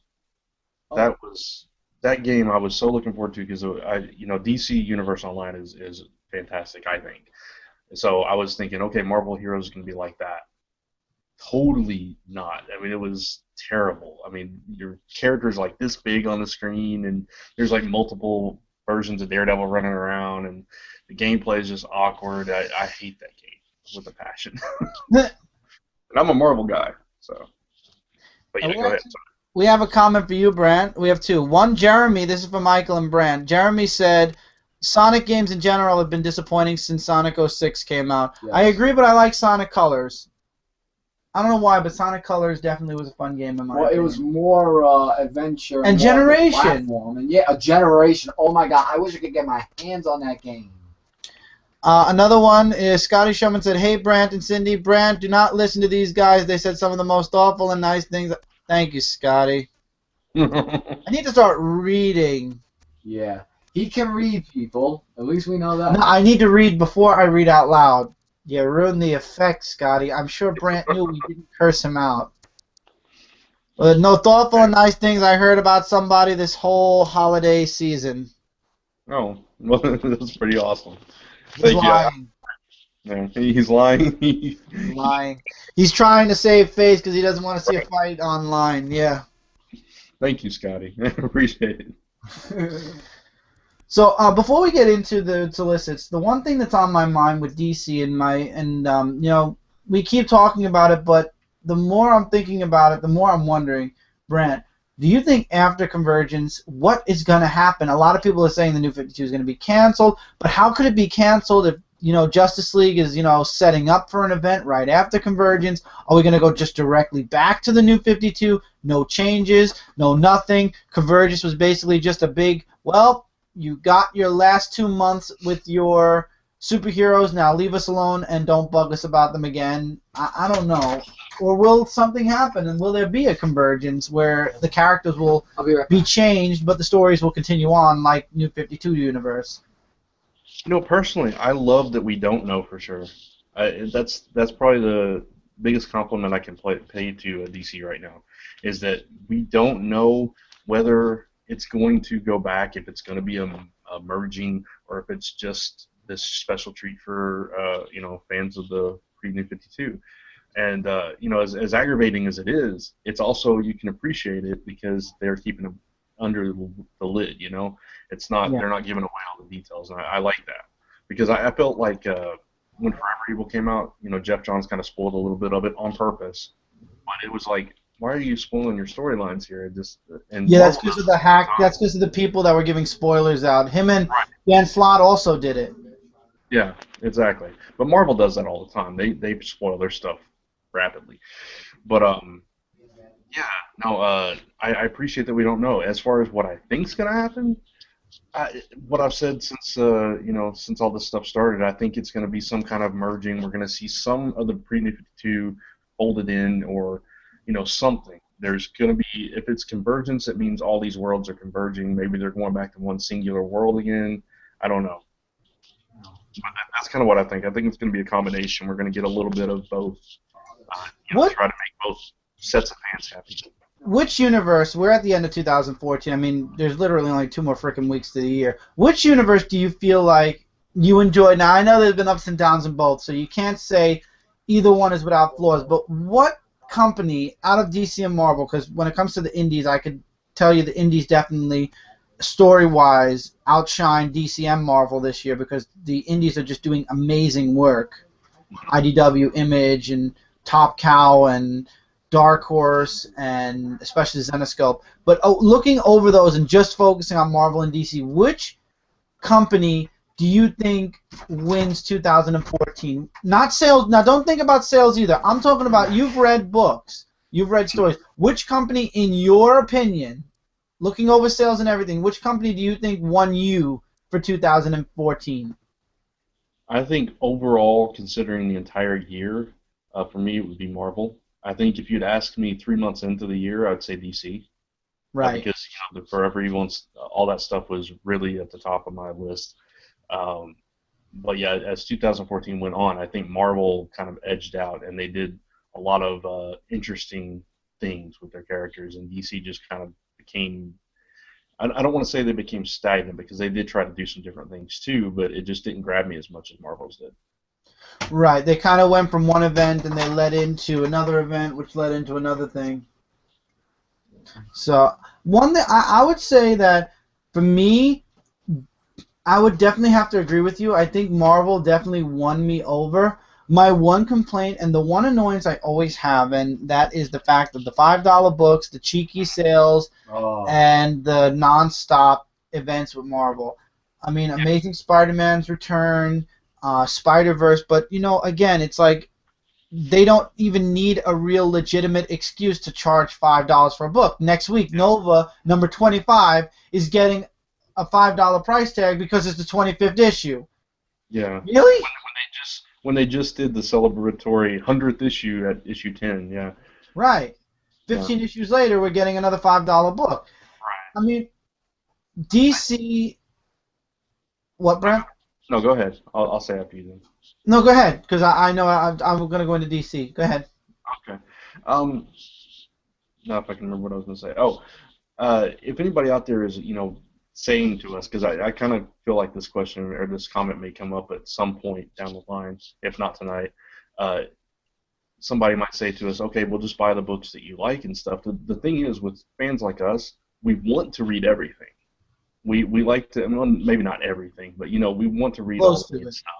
Yeah, we enjoy all these characters and all these stories, so that's why it's kind of aggravating when they do this kind of stuff with characters and stories that we want to embrace, but we can't because the price tag's too high. Definitely. And the same thing with DC, though. I mean, we went from Forever Evil. DC said no events. No events for 2 years, and then we're going to do Forever Evil. And then I feel like they fell into the same trap as Marvel. From Forever Evil, it went right into Batman Eternal, which is the Batman event. It was contained, but then we got Future's End and World's End, and both of them are going into Convergence. And then who knows what's going to happen after Convergence. And then that event's going to play into September, and we're going to have all the one-shots again. And then that's going to lead into another event again.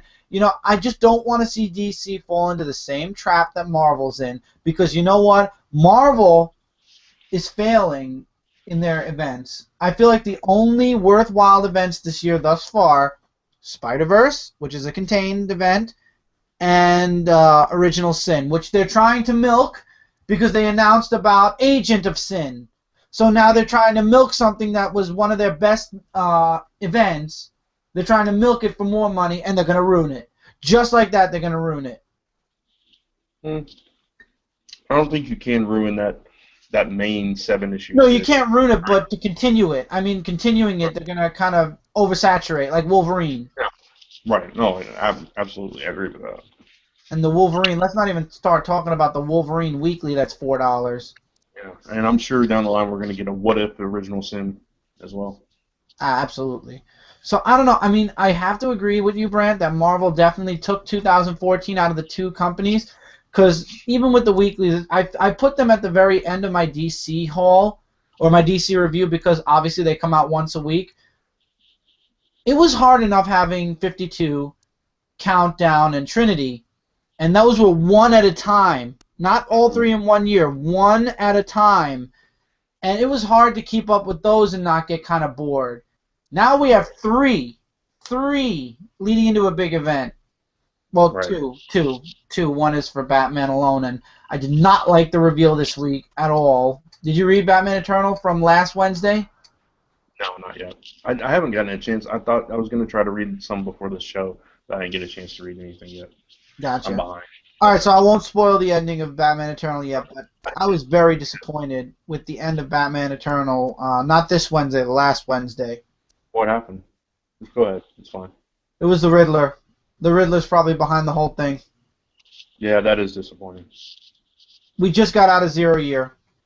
Got out of 0 year, and now you're going to put the Riddler right back in our face? Say, he's back, and he's the reason why all this shit's happening. Yeah, that's really disappointing. I would have rather it been somebody else. Yeah, that kind of ruins Eternal for me, and I'm already 36 issues in, so it's like, why bother quitting now? I mean, it's only like 20 issues left to go. Mm-hmm.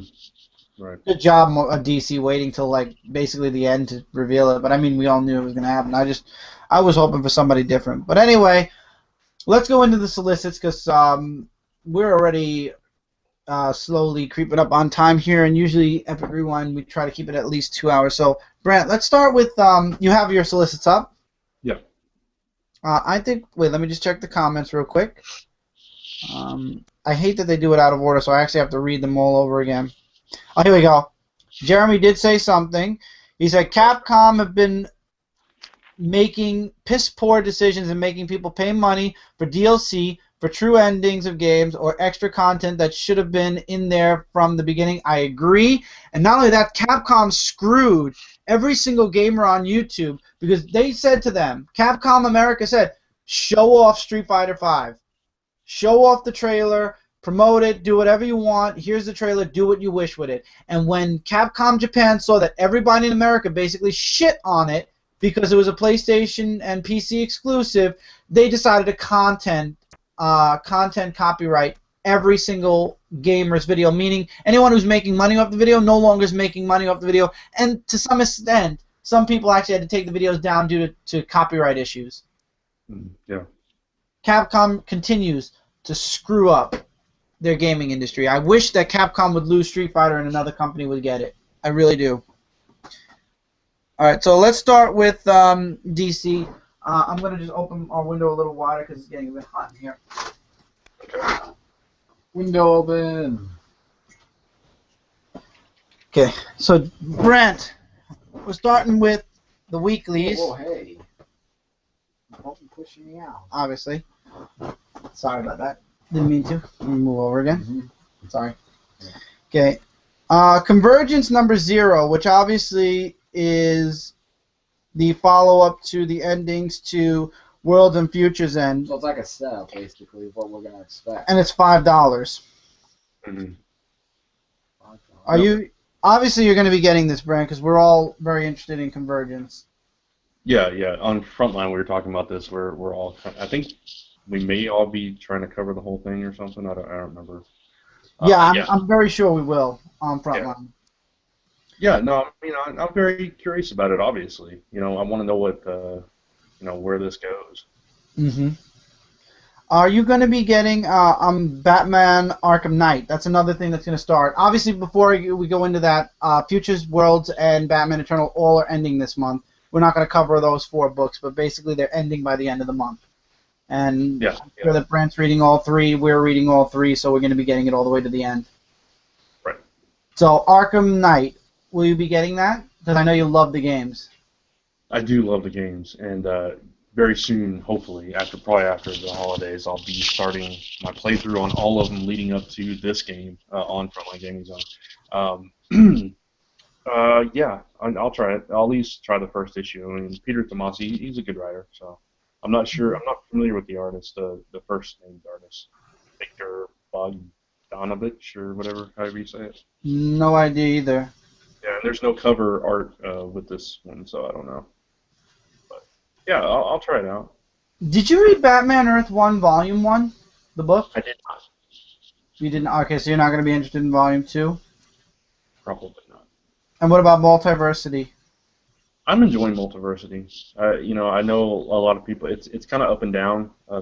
Some of the one shots have been good, some not so much. But I've enjoyed it. So yeah, I'm gonna see it through. Gotcha. And what about the covers for this month? They're doing a Warner Brothers movie kind of setup for the variants for this month. I think it's funny, but at the same time, I really don't see a lot of them being in my top picks for covers. Yeah, there are a few that stand out to me. The Aquaman one that's based off Free Willy. Really? That one's really cool. I'm trying to remember. I can't place what the Flash one is. You know what movie that's supposed to be? I'm gonna look. No idea. Yeah, I don't know either. I'm definitely not getting the Justice League one, which is modeled after Magic Mike. Yeah, no. Wait, what? Magic who? Magic Mike. Well, what the hell? Yeah. The Action Comics one, definitely. That's modeled after Bill and Ted's Excellent Adventure. Yeah, I'm getting that. And it has the Reign, Death, and Return of Superman. Yeah. Yeah, so that's a definite one. I'm thinking Superman Wonder Woman's Gone with the Wind, right?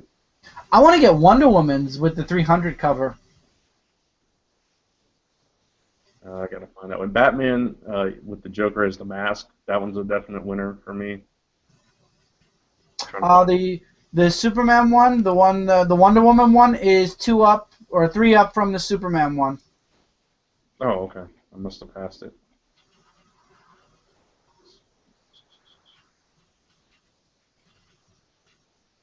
Any others that you're, while I'm looking for this, any others that you're...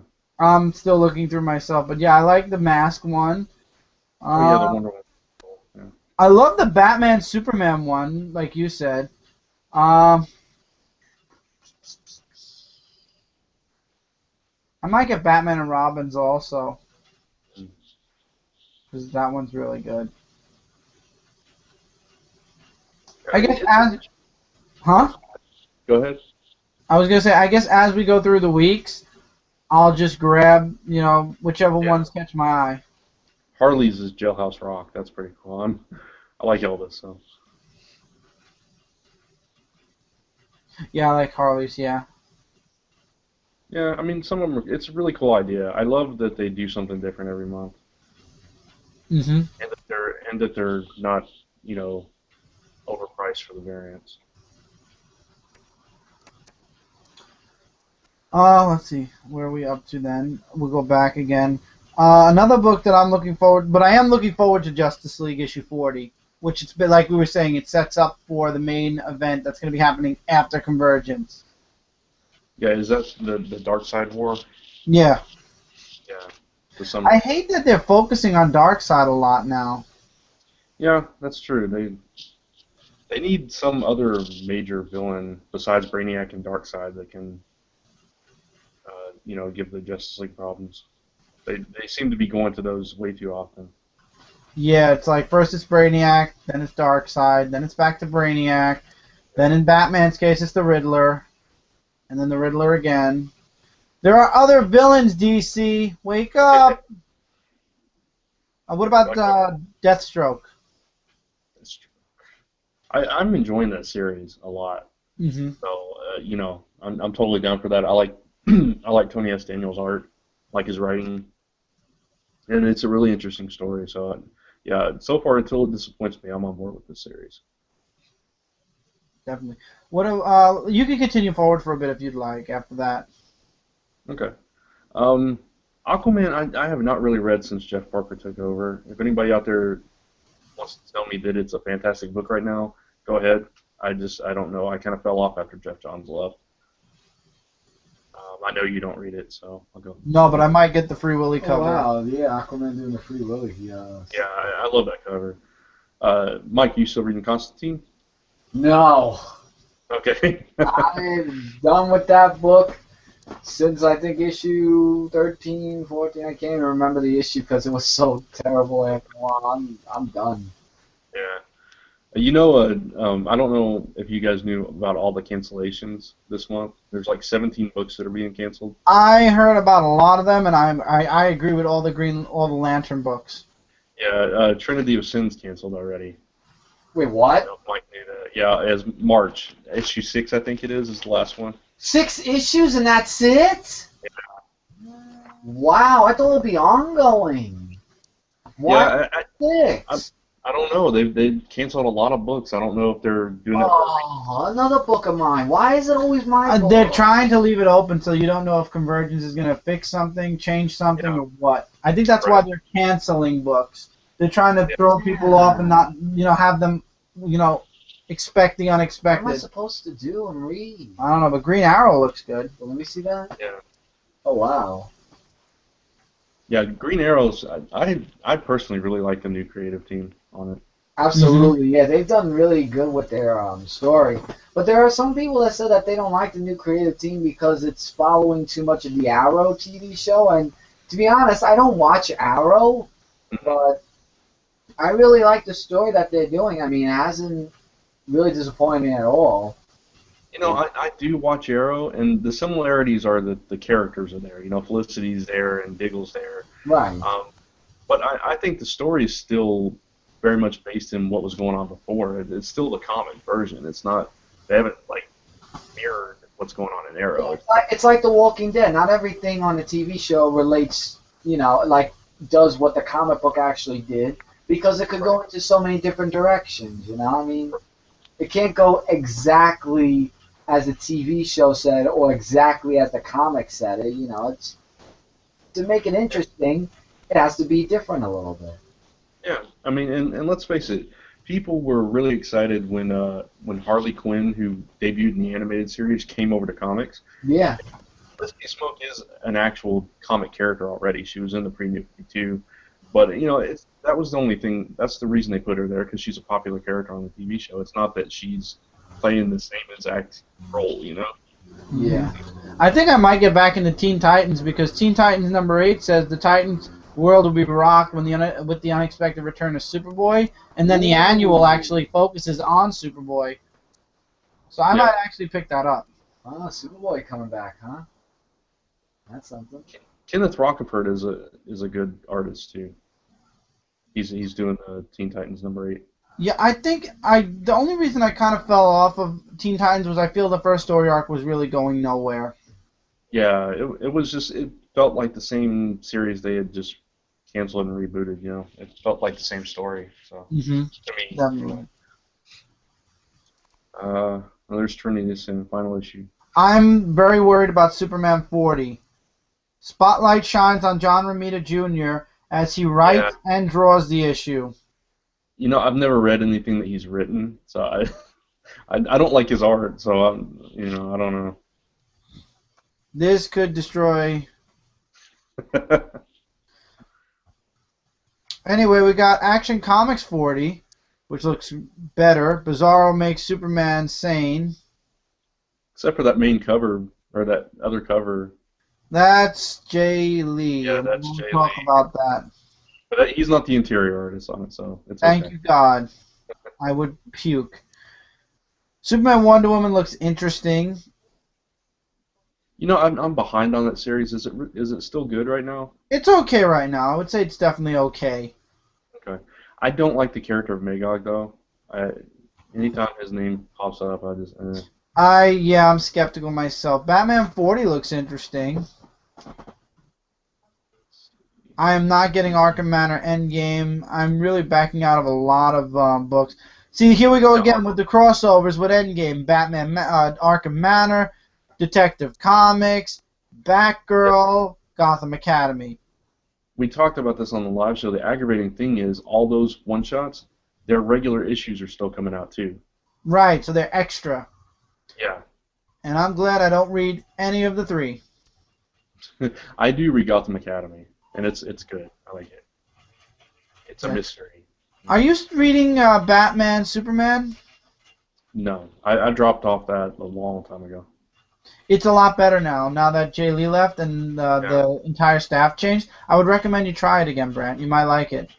I might when I find a jumping on point. You want to continue? I don't think any of us are reading Batgirl. No. See, this whole Damien superpower thing is bothering me. I've not read any of it. I don't know what's going on because I haven't read Batman and Robin for a while either. But that reminds me of Smallville, that cover for season 5, I think. That's actually Harry Potter, that cover. That one? I like Gotham Academy. I love the solicitation for it. If I can just read it. Where are you? Oh, okay. You went down further. Sorry, hold on. Let me catch up to you. Oh, I thought I was right with you. I thought. You know, we were with Batman and Robin. Oh, I just went down a couple. Okay, I got you. I'm back with you. I mentioned Batman and Robin. You didn't say anything, so. Yeah, we were talking about it. We probably went mute for a second on your end. Oh, that's what you're talking about, the Harry Potter cover. Okay, I'm sorry. Yeah. I misunderstood. I thought you guys were talking about some other title. Oh, no. We were talking about the Batman and Robin movie cover. My apologies. Yeah, the solicitation for Gotham Academy. Holy cow, it's Taco Tuesday. Oh, and all of Battle's Batman. I just love the way that's worded. That doesn't worry me at all. At all. At all.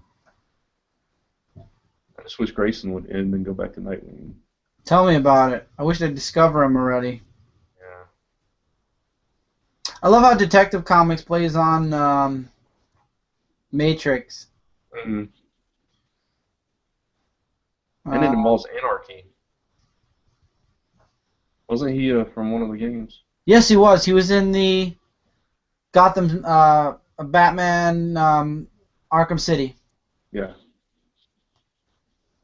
Let's see, Batwoman. Nobody cares about. Well, that's Green canceled. Lantern. Huh? Batwoman, that's its final issue. Yay! Nobody cares about it anyway. All the Green Lantern books, except for Green Lantern and Sinestro, the others are all canceled. I am not upset with any of that. Yeah, I can't really be upset with it either. Even though I'm still reading them all. Yeah. Swamp Thing people are upset about. Yeah, and I understand that. I mean, I'm glad Charles Soule is seeing it through the end, because he's moved on to a lot of other stuff. But yeah, I don't know.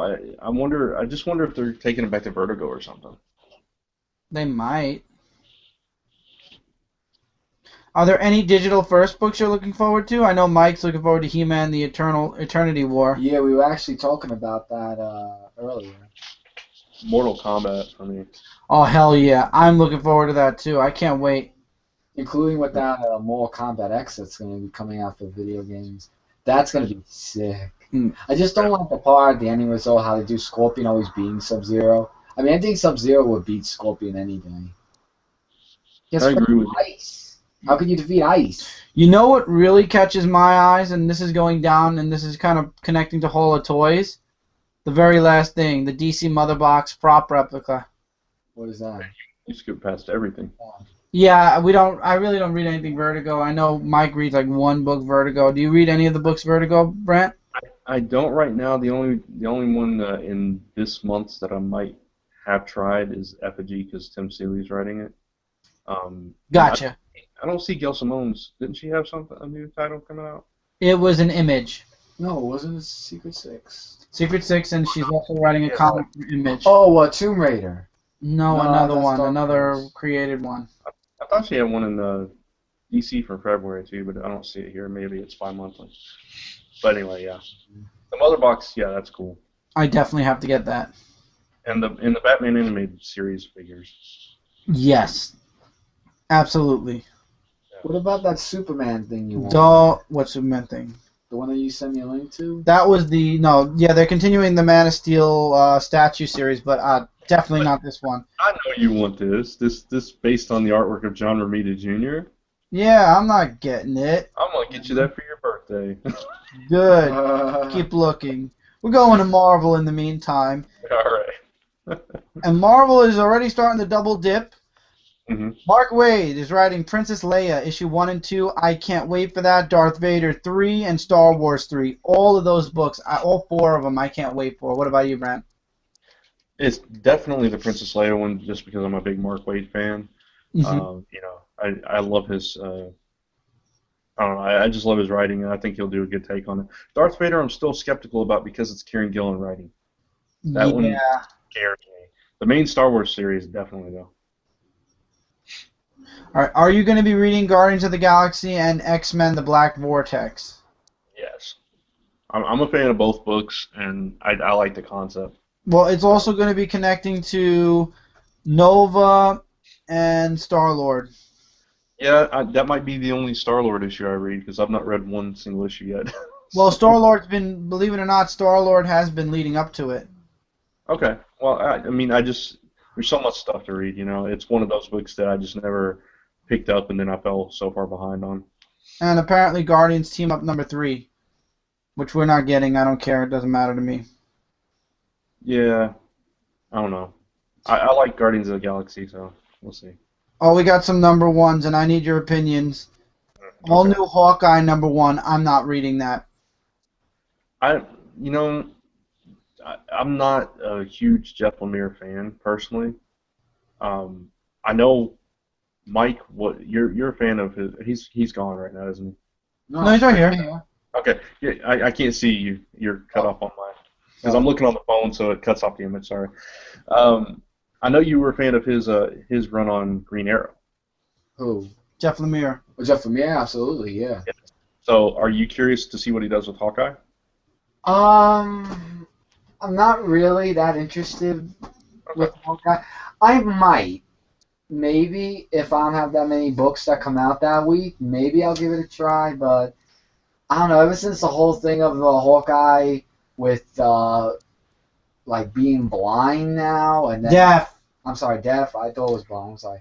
Like being deaf and all the other things that have been disappointing. I don't know. Right. I'll maybe check it out. Howard the Duck. Anybody getting I that? gotta get Howard the Duck. Okay, Max. Yeah. I'm I getting got Howard the Duck. Yeah. And Big Thunder Mountain Railroad #1. I don't know. I like the writer, Dennis Hopeless. I Yeah. like his writing style, but I'm not a huge Western fan, so I don't know. That's kind of iffy for me. It depends on the week.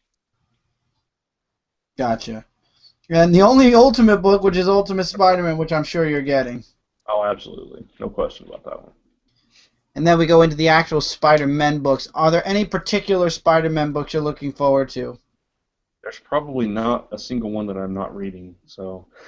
My only complaint is 16.1. They're going to start this BS again. Yeah, that one I might. I mean, I haven't really been reading the point ones just because the stories haven't really appealed to me, and this is going back into Shadowland, which I did not like, so I probably will skip that. Um, Can I'm anyone explain why they... Oh, I'm sorry, what? no, I was just gonna say I'm really curious about the Silk series, but go ahead. No, I was just saying, can anyone explain to me why they do these point ones and point twos and all these other points? Like, what's the point? Seriously? What's the point? Money. That's the point. Here's another money point. Amazing Spider-Man Special #1. Yeah, there is that. I have not read one single one of these crossovers between the three titles yet, so I doubt I'll read this one either. I'm definitely not because I see what it crosses over into. Nope. Spider-Gwen I'm looking forward to. That said, I read both of those titles, Inhuman and All New Captain America, so You and know, I think the whole Inhuman thing, so maybe we'll see. money depending, right? Right, exactly. Then we got the kid books, and then we're going into... Okay, we're in the Galaxies now. Are there any Galaxy books you're looking forward to? Guardians 3000, I think, is really good. It's a really solid series. It's a totally different team in the future, and they're trying to stop this major threat to the universe and all this kind of stuff. And it introduced this new female character that's supposed to somehow stop it. And it's a really interesting story. Cool. I think Nova Annual I'm looking forward to with Doc Green. Yeah. Well, Nova's always good. So. Mm-hmm. Well, I hope What? for the most part. Yeah, it has its ups and down moments. Like the recent story kind of was a little down moment. Mm. And now issue 25 is another down moment because of the $5. Anything Avenger-wise? Let's see. This is all the time runs out stuff, and I've not been reading it. The only one, Avengers World, I'm behind on, but I really like that particular book. But it's a new writer with this issue, so I don't know. And the two Cap books, maybe. Hmm. Oh, a Shield, definitely. Mark Waid and. That's what I was just gonna say. I was actually thinking of picking up Shield because of the whole Miss Invisible and Mark Waid. Yeah. Yeah, that's a definite for me. Okay, then we go into the Marvel Heroes. I'll be right back, okay? The Thor story, I like what they're doing with it, but I'm afraid it's going to drag out too long before we find out who she is. You know. Mm-hmm. That's What about Superior Iron Man? Superior Iron Man's been really good. I've enjoyed that, and I'm still reading Inhuman. I think that's been good as well. Charles Soule and Unbeatable Squirrel Girl. I'm definitely going to read that just because it's so hilarious, you know. Yeah. I'm trying to catch up to you. Are you gonna get Avengers magazine? Avengers magazine. I don't know. I mean, it's a $10 book. Mm-hmm. It's classic stories, right? Mm-hmm. Probably not. I don't think so either. I know Mike was here. He'd say Punisher. Me, I can't wait for Fantastic Four 644. Yeah, yeah, I love that series. Absolutely. And Sleepwalker, I mean, he never comes around. I'm really curious what they're doing with him. I know, right? Yeah. Yeah, What about Return of the Living Deadpool? no. You skipped over Daredevil. I did? Yeah, Oh, I can't wait for Daredevil. But I'm yeah. upset because Mark Waid's leaving the series soon and it's ending. Hmm. Well, he's still with it as of March, so that's good. Exactly. That's still very good. Um, I have not read Spider-Man and the X-Men #1 yet. I You'll heard love it. you guys. Huh? You'll love it. I will? Okay, because I heard some people say it was boring. It's a first issue. I think you'll understand more about the whole fact that it's a first issue. Yeah. Oh, I'm sorry, I had to plug my phone in. It's dying. Okay, while you do that, I think we're about done unless there's any books underneath that you'd like to talk about. There's really nothing from Icon that I think either. I don't read any. I don't know if you do. I'm trying to go through the books really quick to see if there's any new books. No on Icon. Annihilation Conquest Omnibus is coming out. That I saw. That looks interesting because I didn't get it when it came out in single issues. Yeah. And you have the Volume 1 of Superior Iron Man hardcover as well. But I've been getting the solo issue, so for me it's Yeah. Yeah, I was just saying for anybody out there that hasn't tried it. that's true. Um, Oh wow, we got a couple of comments. All right, so you finish and then we'll go into the comments. yeah, I don't see anything else anyway, so I'm good. Okay. First, we got Jeremy that says Jeff Johns needs to come back to Green Lantern and retcon Lights Out event. Robert is a good writer, but he basically destroyed all the years of work Jeff did to make Green Lantern's mythos what it is. And I 100% agree with you, Jeremy, 100%. Would you say the same, Brent? I wouldn't go as far as that. I do agree to a point. I have enjoyed some of the stuff Robert Venditti's done, but overall, yeah, I would agree that he has kind of undone a lot of good that Jeff Johns did. Gotcha. And then there was one comment that you can answer, Brant, from Jeremy. How are you guys liking Multiversity so far? Thunderworld and SOS are the best ones so far. Would you agree? I have not read Thunderworld yet, but so far I think there was only one that I really disliked, and I'm trying to remember which one it was. I think it was the. Oh, it might have been the. Oh crap! I can't think of the name of it. The second one that came out. I think it took place like during World War II or something like that, or on. Okay. I don't remember which one it was, but yeah, that was the only one I really disliked. Gotcha.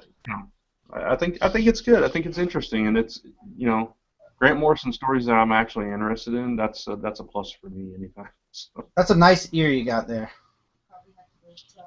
sorry, I'm having to hold the phone now because I got the charger's in the bottom, and if I lay it down, it's gonna fall. Gotcha. All right. Well, since we're rounding out to the end of the show, let's go to Cindy, who is already screen sharing. And let's see what Cindy built for the Zone 4 special. She's showing a map off first.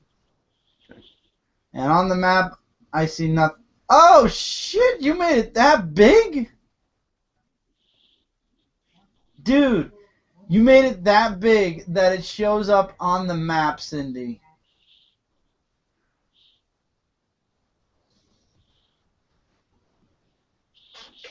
Did you do that, Brant? No, it's my phone. I'm gonna look at it online real quick. My phone's messing up. Let's see. Get up to present. It's a little delayed, remember, so you might have to wait a few seconds. Yeah, no, it's coming up now. Oh wow, nice.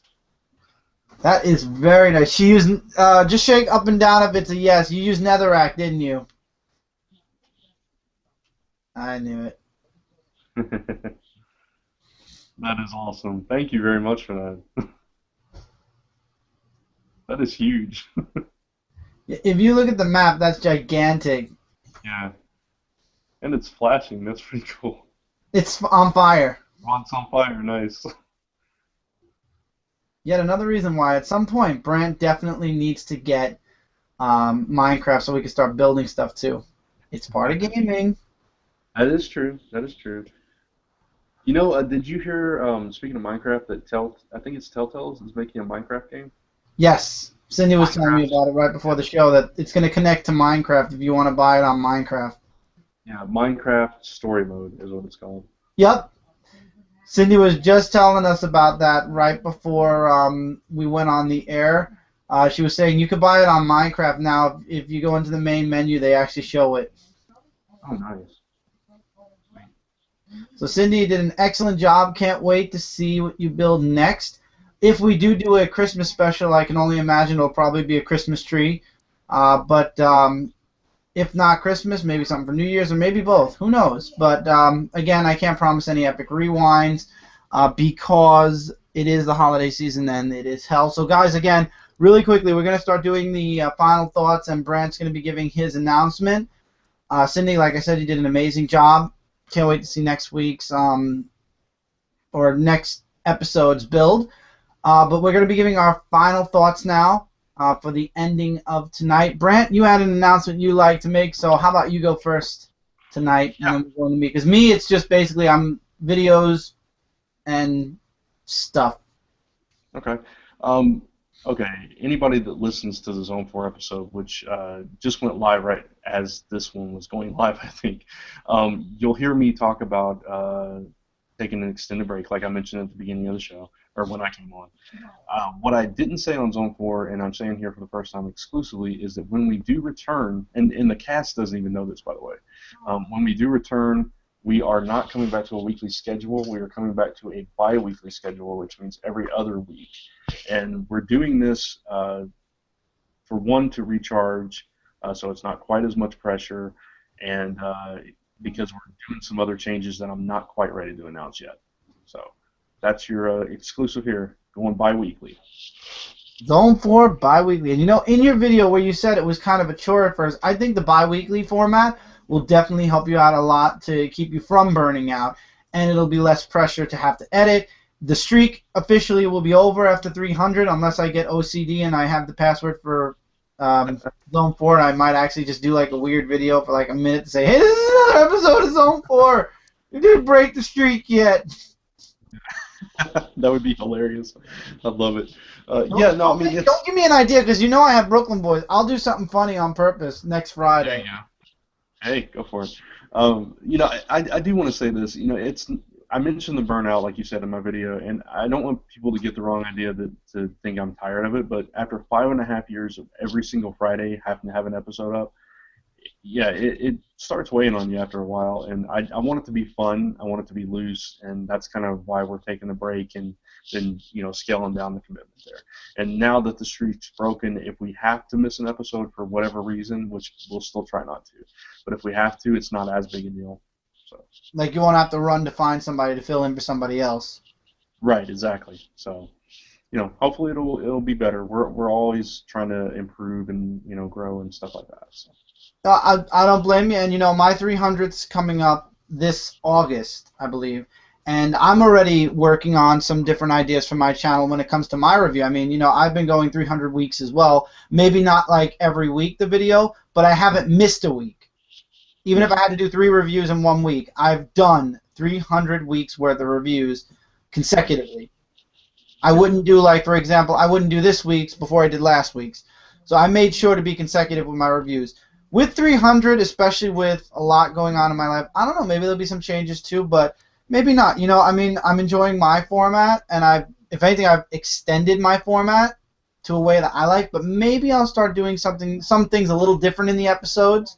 Maybe more condensed reviews. I don't know. I'm still thinking of some ideas, and as always, I'm always asking people on Frontline what their opinions are. Who knows? I might go to a countdown format for all we know. I mean, I don't want to burn out either. I don't feel like I'm burning out. I love doing my reviews each and every week, but there is also Zone 4 that I'm working on. There's Comic Frontline, comic related in the coming year once my job allows me to go back to my normal schedule.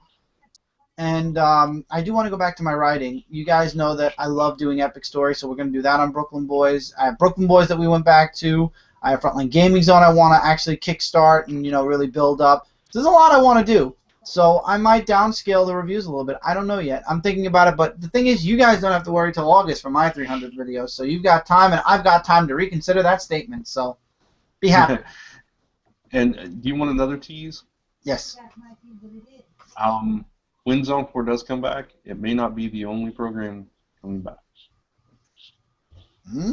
Well, then that I could also tease to you, like I made mention in my whole video, that I am going to be, whenever you're ready to upload, well, this is only episode 2, so you really didn't miss too many episodes yet, but when you're ready, Epic Rewind is a connection to Zone4Podcast.com. Check your Facebook message right now. Checking, wait now. Before I talk. Okay, well, never mind. It's officially on 4 now. You just got to put episode 1 and 0 up now. But that's right. also returning... Huh? What? I said it episode Tuesday. Gotcha. And also returning, another podcast I had that was connected to Zone 4 was It's a Bird, It's a Plane, It's a Podcast. Brant loved the title so much that I'm going to figure something out for that podcast. I mean, we've got the gaming podcast, we've got the toy podcast, we've got this, which is the live show with everything mixed mashed into it. So I'm going to think about it. I'm more than willing to recommend any ideas you guys have. I'm sure if Brant has any ideas, he'll throw it my way also. But I will figure something out for It's a Bird, It's a Plane, It's a Podcast. Maybe I'll spotlight a specific comic series. I did like Brant's you did recommend that, and that's an idea. And I might actually do that. I actually might spotlight a comic book series or a comic book, like a specific group of comics connected to one character, and do like a month in review of instead, which is a great idea. Maybe have a panel for it if I know somebody who reads every single book of a certain series. Yeah, Brant, I know you do. And do it as a monthly format, but at least it'll keep It's a Bird, It's a Plane, It's a Podcast alive, and it'll add to Zone 4. So it's just good to know that Brant didn't say Zone 4 was canceled. Yeah, no, it's not canceled. Let's dispel those rumors, because I know some people are that's a rumor. It's not happening. Zone 4 is continuing on, which I'm happy about. One thing I did say, and I'm going to say it really quick again, because I want to say it when you hear, because I want your feedback on it too. I was saying when I first was introduced to Zone 4 and what I am hoping for with Zone 4, when I first saw Zone 4, I was thinking, you remember WKRP in Cincinnati? Yeah. Okay, I'm thinking this is a radio station more than a podcast. So I would love to see, I was saying in the future, I would love to see, a lot of people like when you go into the background, when you see what it really takes, what happens. You said it in your video, the before and after a podcast, making a podcast, working a podcast. I could definitely see Zone 4 as, pardon the background noise, I could definitely see Zone 4 as a WKRP in Cincinnati-esque kind of series, sort of. Where you get like that, it's like that radio station where there's a bunch of different shows connected to it, and you get to see the background work. I would love to see that. Obviously not in the very near future, but it would be cool to see that in like maybe the distant future, like Zone 4 in blank, whatever state. But I definitely see Zone 4 being a catalyst to a huge podcast network of many different genres. And I mean, we talked a little bit about it. I'm not going to say anything because it might lead into a spoiler possibly, or lead into rumors that may not necessarily be completely rumors. I mean, but it could lead into something later on instead of in the near future, in the distant future. Right. I will say this, that some of the things that I'm thinking of doing, Chris gave me some ideas for. So. Oh, really? Well, I didn't want to spoil that, but okay then. I'm just saying, you got me thinking, and then the wheels started turning, and ideas started flowing, and it's like, we should do this and this. So we'll see. Yay! I did say on Zone 4 that on January 9th I would be making some announcements. So watch Zone 4's Facebook page for those updates. Yeah, and hopefully we'll be able to do more of the expansion pack provided we get some gameplay footage. If gaming companies are willing to send us stuff, like I know that the people who made Last Light have been giving out copies for gamers early to do some gameplay and show off the game. I would not mind, like, I mean, I don't know if Brant has a capture card or if they would mind me recording like off my camera, but I would not mind giving some opinions on the game before it comes out. Any game, any company, if any of you guys that make video games are interested in, Hit Points will definitely hit some points with the games. Absolutely, positively. What'd you say, Brant? Your lips moved, but your mic didn't pick you up. Oh, I was just agreeing. I said absolutely. But we're definitely, one thing I can say, I mean, I can't talk for Zone 4 because Brant has his announcements on January 9th, but what I will say for Hit Points, Hall of Toys, we are definitely looking to build both of those podcasts up in 2015. Hit Points just started now. There is going to be one more Hit Points. Obviously, it'll be in January, but it will be for the end of this year, technically. So starting next year, we're definitely going to be building Hit Points up more. We're going to be building Hall of Toys live show up more. So if you guys are enjoying this show with me and Brant, you're going to love Hall of Toys. You can go on youtube.com/Zone4 Podcast, subscribe. We're going to be building that channel up as well. It's all part of the Zone 4 network. We're going to be doing lots of work on Comic Frontline this year. I'm sure we're going to be doing a lot of work on Comic Related this year. Zone 4 is definitely going to have a lot of stuff going on there. All right, so before we leave, I'm going to check the comments one more time. Because and while you're doing that, can I announce something? Yes. Not announce something, but remind people of something. If you don't know already, I am doing the 12 Days of Zone 4. Yes, do advertise that, yes. Today was day 6, so I've got 6 more days through Christmas. I'm just doing little extra audio broadcasts every day through Christmas Day, and they're like 10, 15-minute long, just on various topics. I've covered novels, video games, comic, TV, various things. So, if you're interested in hearing more about my personal interests and stuff like that, go check it out. And since you're mentioning about the 12 days, I'd like to also mention, which also was it was supposed to be part of Comic Related. I guess you're going to wait till after we finish the whole thing now, but Brooklyn Boys, 25 Days of Game Miss. 25 days, 25 games. We are rounding out to the end. We just did day 19. I had a hiccup on day 17. Day 17, we were out very late shopping. I came home and I crashed. So that was the day where we had our blip. We didn't upload a video for the 17th. But on the morning of the 18th, I made sure before I went to work to upload 17 and 18. So you basically got double videos for the 18th. We didn't skip the 17th. I still posted it. It was just a couple hours late anyway, guys, so it wasn't that bad. So we have consecutively done 19 days. Today is the 19th. We've done 19. Tomorrow will be 20. That leaves 5 more games. We've recorded one of the 5. We will be recording the last 4 games, and on the last day, all the extra games we got that didn't make it to the 25 Days of Game Miss, we will be showing those off on the last episode as bonus games, we're going to be calling them. And it's not just the games you see here. We did get a couple other games during Green Monday. We got a couple of games from Toys R Us, this being one of them. And I just got a couple of games in general on eBay and Amazon. So the last day will be a plethora of games after all. So we will have a couple extra games. And we will show off the games that came out in December. There were 3. So we'll show those off too. And yeah, those will make it to CR. My apologies for falling behind on that. Oh, no, not at all. I mean, like I said, I know you're very busy. I mentioned it like once to you, and I never even really brought it back up again. I know that I have to remind you sometimes, and I've honestly, to be honest, uploading it, sometimes it's like I remember at 2 in the morning, and I'm like, shoot, upload, before it's too late. Yeah. So I'll let the cat out of the bag. This morning, I realized that I had forgotten to even record yesterday's 12 Days of Zone 4, so this morning at like 5 o'clock in the morning I recorded yesterday's and today's and really uploaded them really fast. So I feel you, man. Yep. But the good news is it's almost over, and we will never do this again on Brooklyn Boys. As much as we are loving the 25 days, I think we'll stick to the 12 days next year. Wouldn't you agree? Yes. I'm only seeing half of your face. There you are. I would definitely say we're going to stick to the, yeah, too much. Yeah. Let's move over. I would definitely say we're going to go for the 12 days next year. The Advent calendar is awesome, I mean, if we do something smaller, maybe if we do like what they do on what do you call it, the Yogscast, then maybe we'll do something there, like with the smaller gifts, but definitely not video games.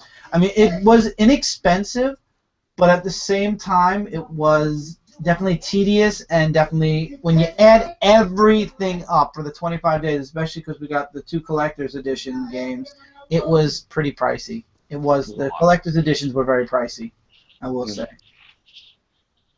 So anyway, with that, that's the end of Epic Rewind. Guys, if you haven't checked it out, like Brant said, it just went live as this live show began. Zone4podcast.com.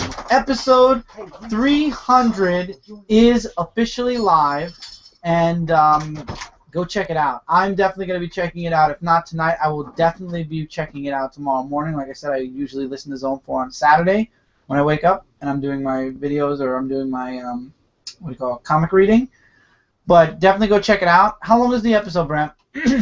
It's like an hour and 31 minutes. Okay. And also for anyone that watches it, that typically listens or watches it via Comic Frontline, it'll I tried to render it again while we were recording this, and it kind of crapped out on me. So it will be up sometime tonight on there. But it's, like I said, it's everywhere else already. So. Gotcha. So this was the Zone 4 celebration week. Mike, myself, Brant, and I'm sure everybody on Zone 4, we had a blast doing this series. I had a blast doing the celebration. Looking forward to 400, but I guess 400 is going to take twice as long to get to us, since we're going to be doing going from a weekly to a bi-weekly. But it's worth it, because at least less burnout, less stress, and you know what? The show definitely has potential for evolution over time. Absolutely, yeah. And you never know. Things definitely... Like I said at the beginning of the show, which I won't repeat now because Scotty Showman has a big mouth and said that I said things that are not true. Not true. I didn't say those, Scotty. Why did you say that? No, I'm just kidding, Scotty. I love you. You're a great guy, and I really enjoy your posts on Twitter, and I enjoy your comments on what do you call it, Frontline Live, and I appreciate you coming on with us tonight. It's really great having you on here. Thank all of you guys for the comments. Jeremy, Justin, Were there any more comments? Scotty, huh? Were there any more comments? I thought you said there were. I'm actually checking now, one last time. I always check right before I go off, because for some reason, when I go up, they show up. 2 hours, 2 hours, 54 minutes, 58 minutes, 58 minutes, 2 hours, 2 hours, 2 hours, 5 minutes. Scotty Showman. Got you, Scotty. I got you before we went off. Sweet Zone 4 graphic. I like Chris's idea about some sort of a project that focuses on behind-the-scenes look from concept to video. You guys all seem very creative folks, and keep those creative juices flowing. Keep making videos about the things you love. It's very inspiring. Congrats again to Brant on the big 300 again, and keep having fun. Thank you, Scotty. We definitely will. And hopefully you'll be with us. You can comment about this after we go off live, and I'll comment you back. But we hope you stick with us. We hope you enjoy all the stuff that we come out with, not only on my channel, but on Comic Frontline, on Zone 4, on Comic Related. We have the articles. And Brooklyn Boys, Scotty, you want to see some random crap? We got some random stuff. And I'll put a teaser out there right now. Something is coming on Christmas Eve. Yep. And there will be a teaser this weekend about what's coming on Brooklyn Boys Christmas Eve. So, Scotty, if you want to see some crazy stuff, go check out Brooklyn Boys 13. It's just youtube.com/Brooklyn Boys 13. I promise you, you will see Mike and I in a completely different light. Completely. Yep. In a good way. Oh, in a great way. In a great way. I will say, though, I am certified to be insane and crazy on there. You may be certified, but I have a PhD in crazy. No, you don't. Oh, yes, I do. I do. You're certified. You can't be certified and have a PhD. Yes, you can. No, it's in the rule book. In my imagination world, you can. But your imagination world doesn't count. My Little Pony already exists. God. In your head. You dream about it every night, and you sleep with pajamas. Are you watching me? Are you watching me sleep at night again? You wear pajamas of Twilight, and you. I sleep naked. I sleep naked. No, you don't. See what I have to deal with, folks? Yeah. Brant, don't let him sleep with you. I'll still sleep naked. I don't sleep with Naked Jackie Chan also. No, so you do. You got So you know Naked Jackie Chan because you sleep naked and you inspire him. No, actually, Mike, you're the one with the pictures. No, of no, the no, naked no, no, Jackie no, no, Chan. no, no. There are pictures of I you. got a question with you. But there are pictures with you. No, there is There's not. no Give me a picture. Where's a picture? I don't have a picture. Brant photoshopped. Don't you dare, Brant! Now, just because you said that, he's gonna find a Jackie Chan, No, My Little Pony no, naked picture no, and send it to you on email. Brant, don't you dare. I think there's a certain picture of you wrapped in a strand of lights that might work well with that. No, just no. See, this is a preview of what you could see on Brooklyn Boys 13. It's a sneak preview, and there's more craziness on there. And believe me, with brain cells I lost, it regenerates itself, and all the other things.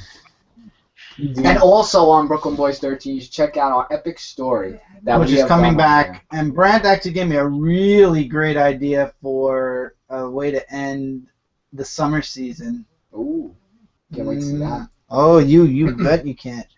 But anyway, guys, we've been prolonging the goodbyes long enough. Yep. Thank all of you for being here with us tonight. Brant, happy 300. Here's to another 5 million. Yeah. Congrats to Brant Fowler. Thank you very much. Everybody And else. to I was everybody gonna else. say to everybody else. You didn't give me a chance. But yeah, happy 300 and many more to come. All right, guys. And for Epic Rewind, keep an eye out on my Twitter. If we do a Christmas special, it won't be on Friday because obviously Friday is the day after Christmas.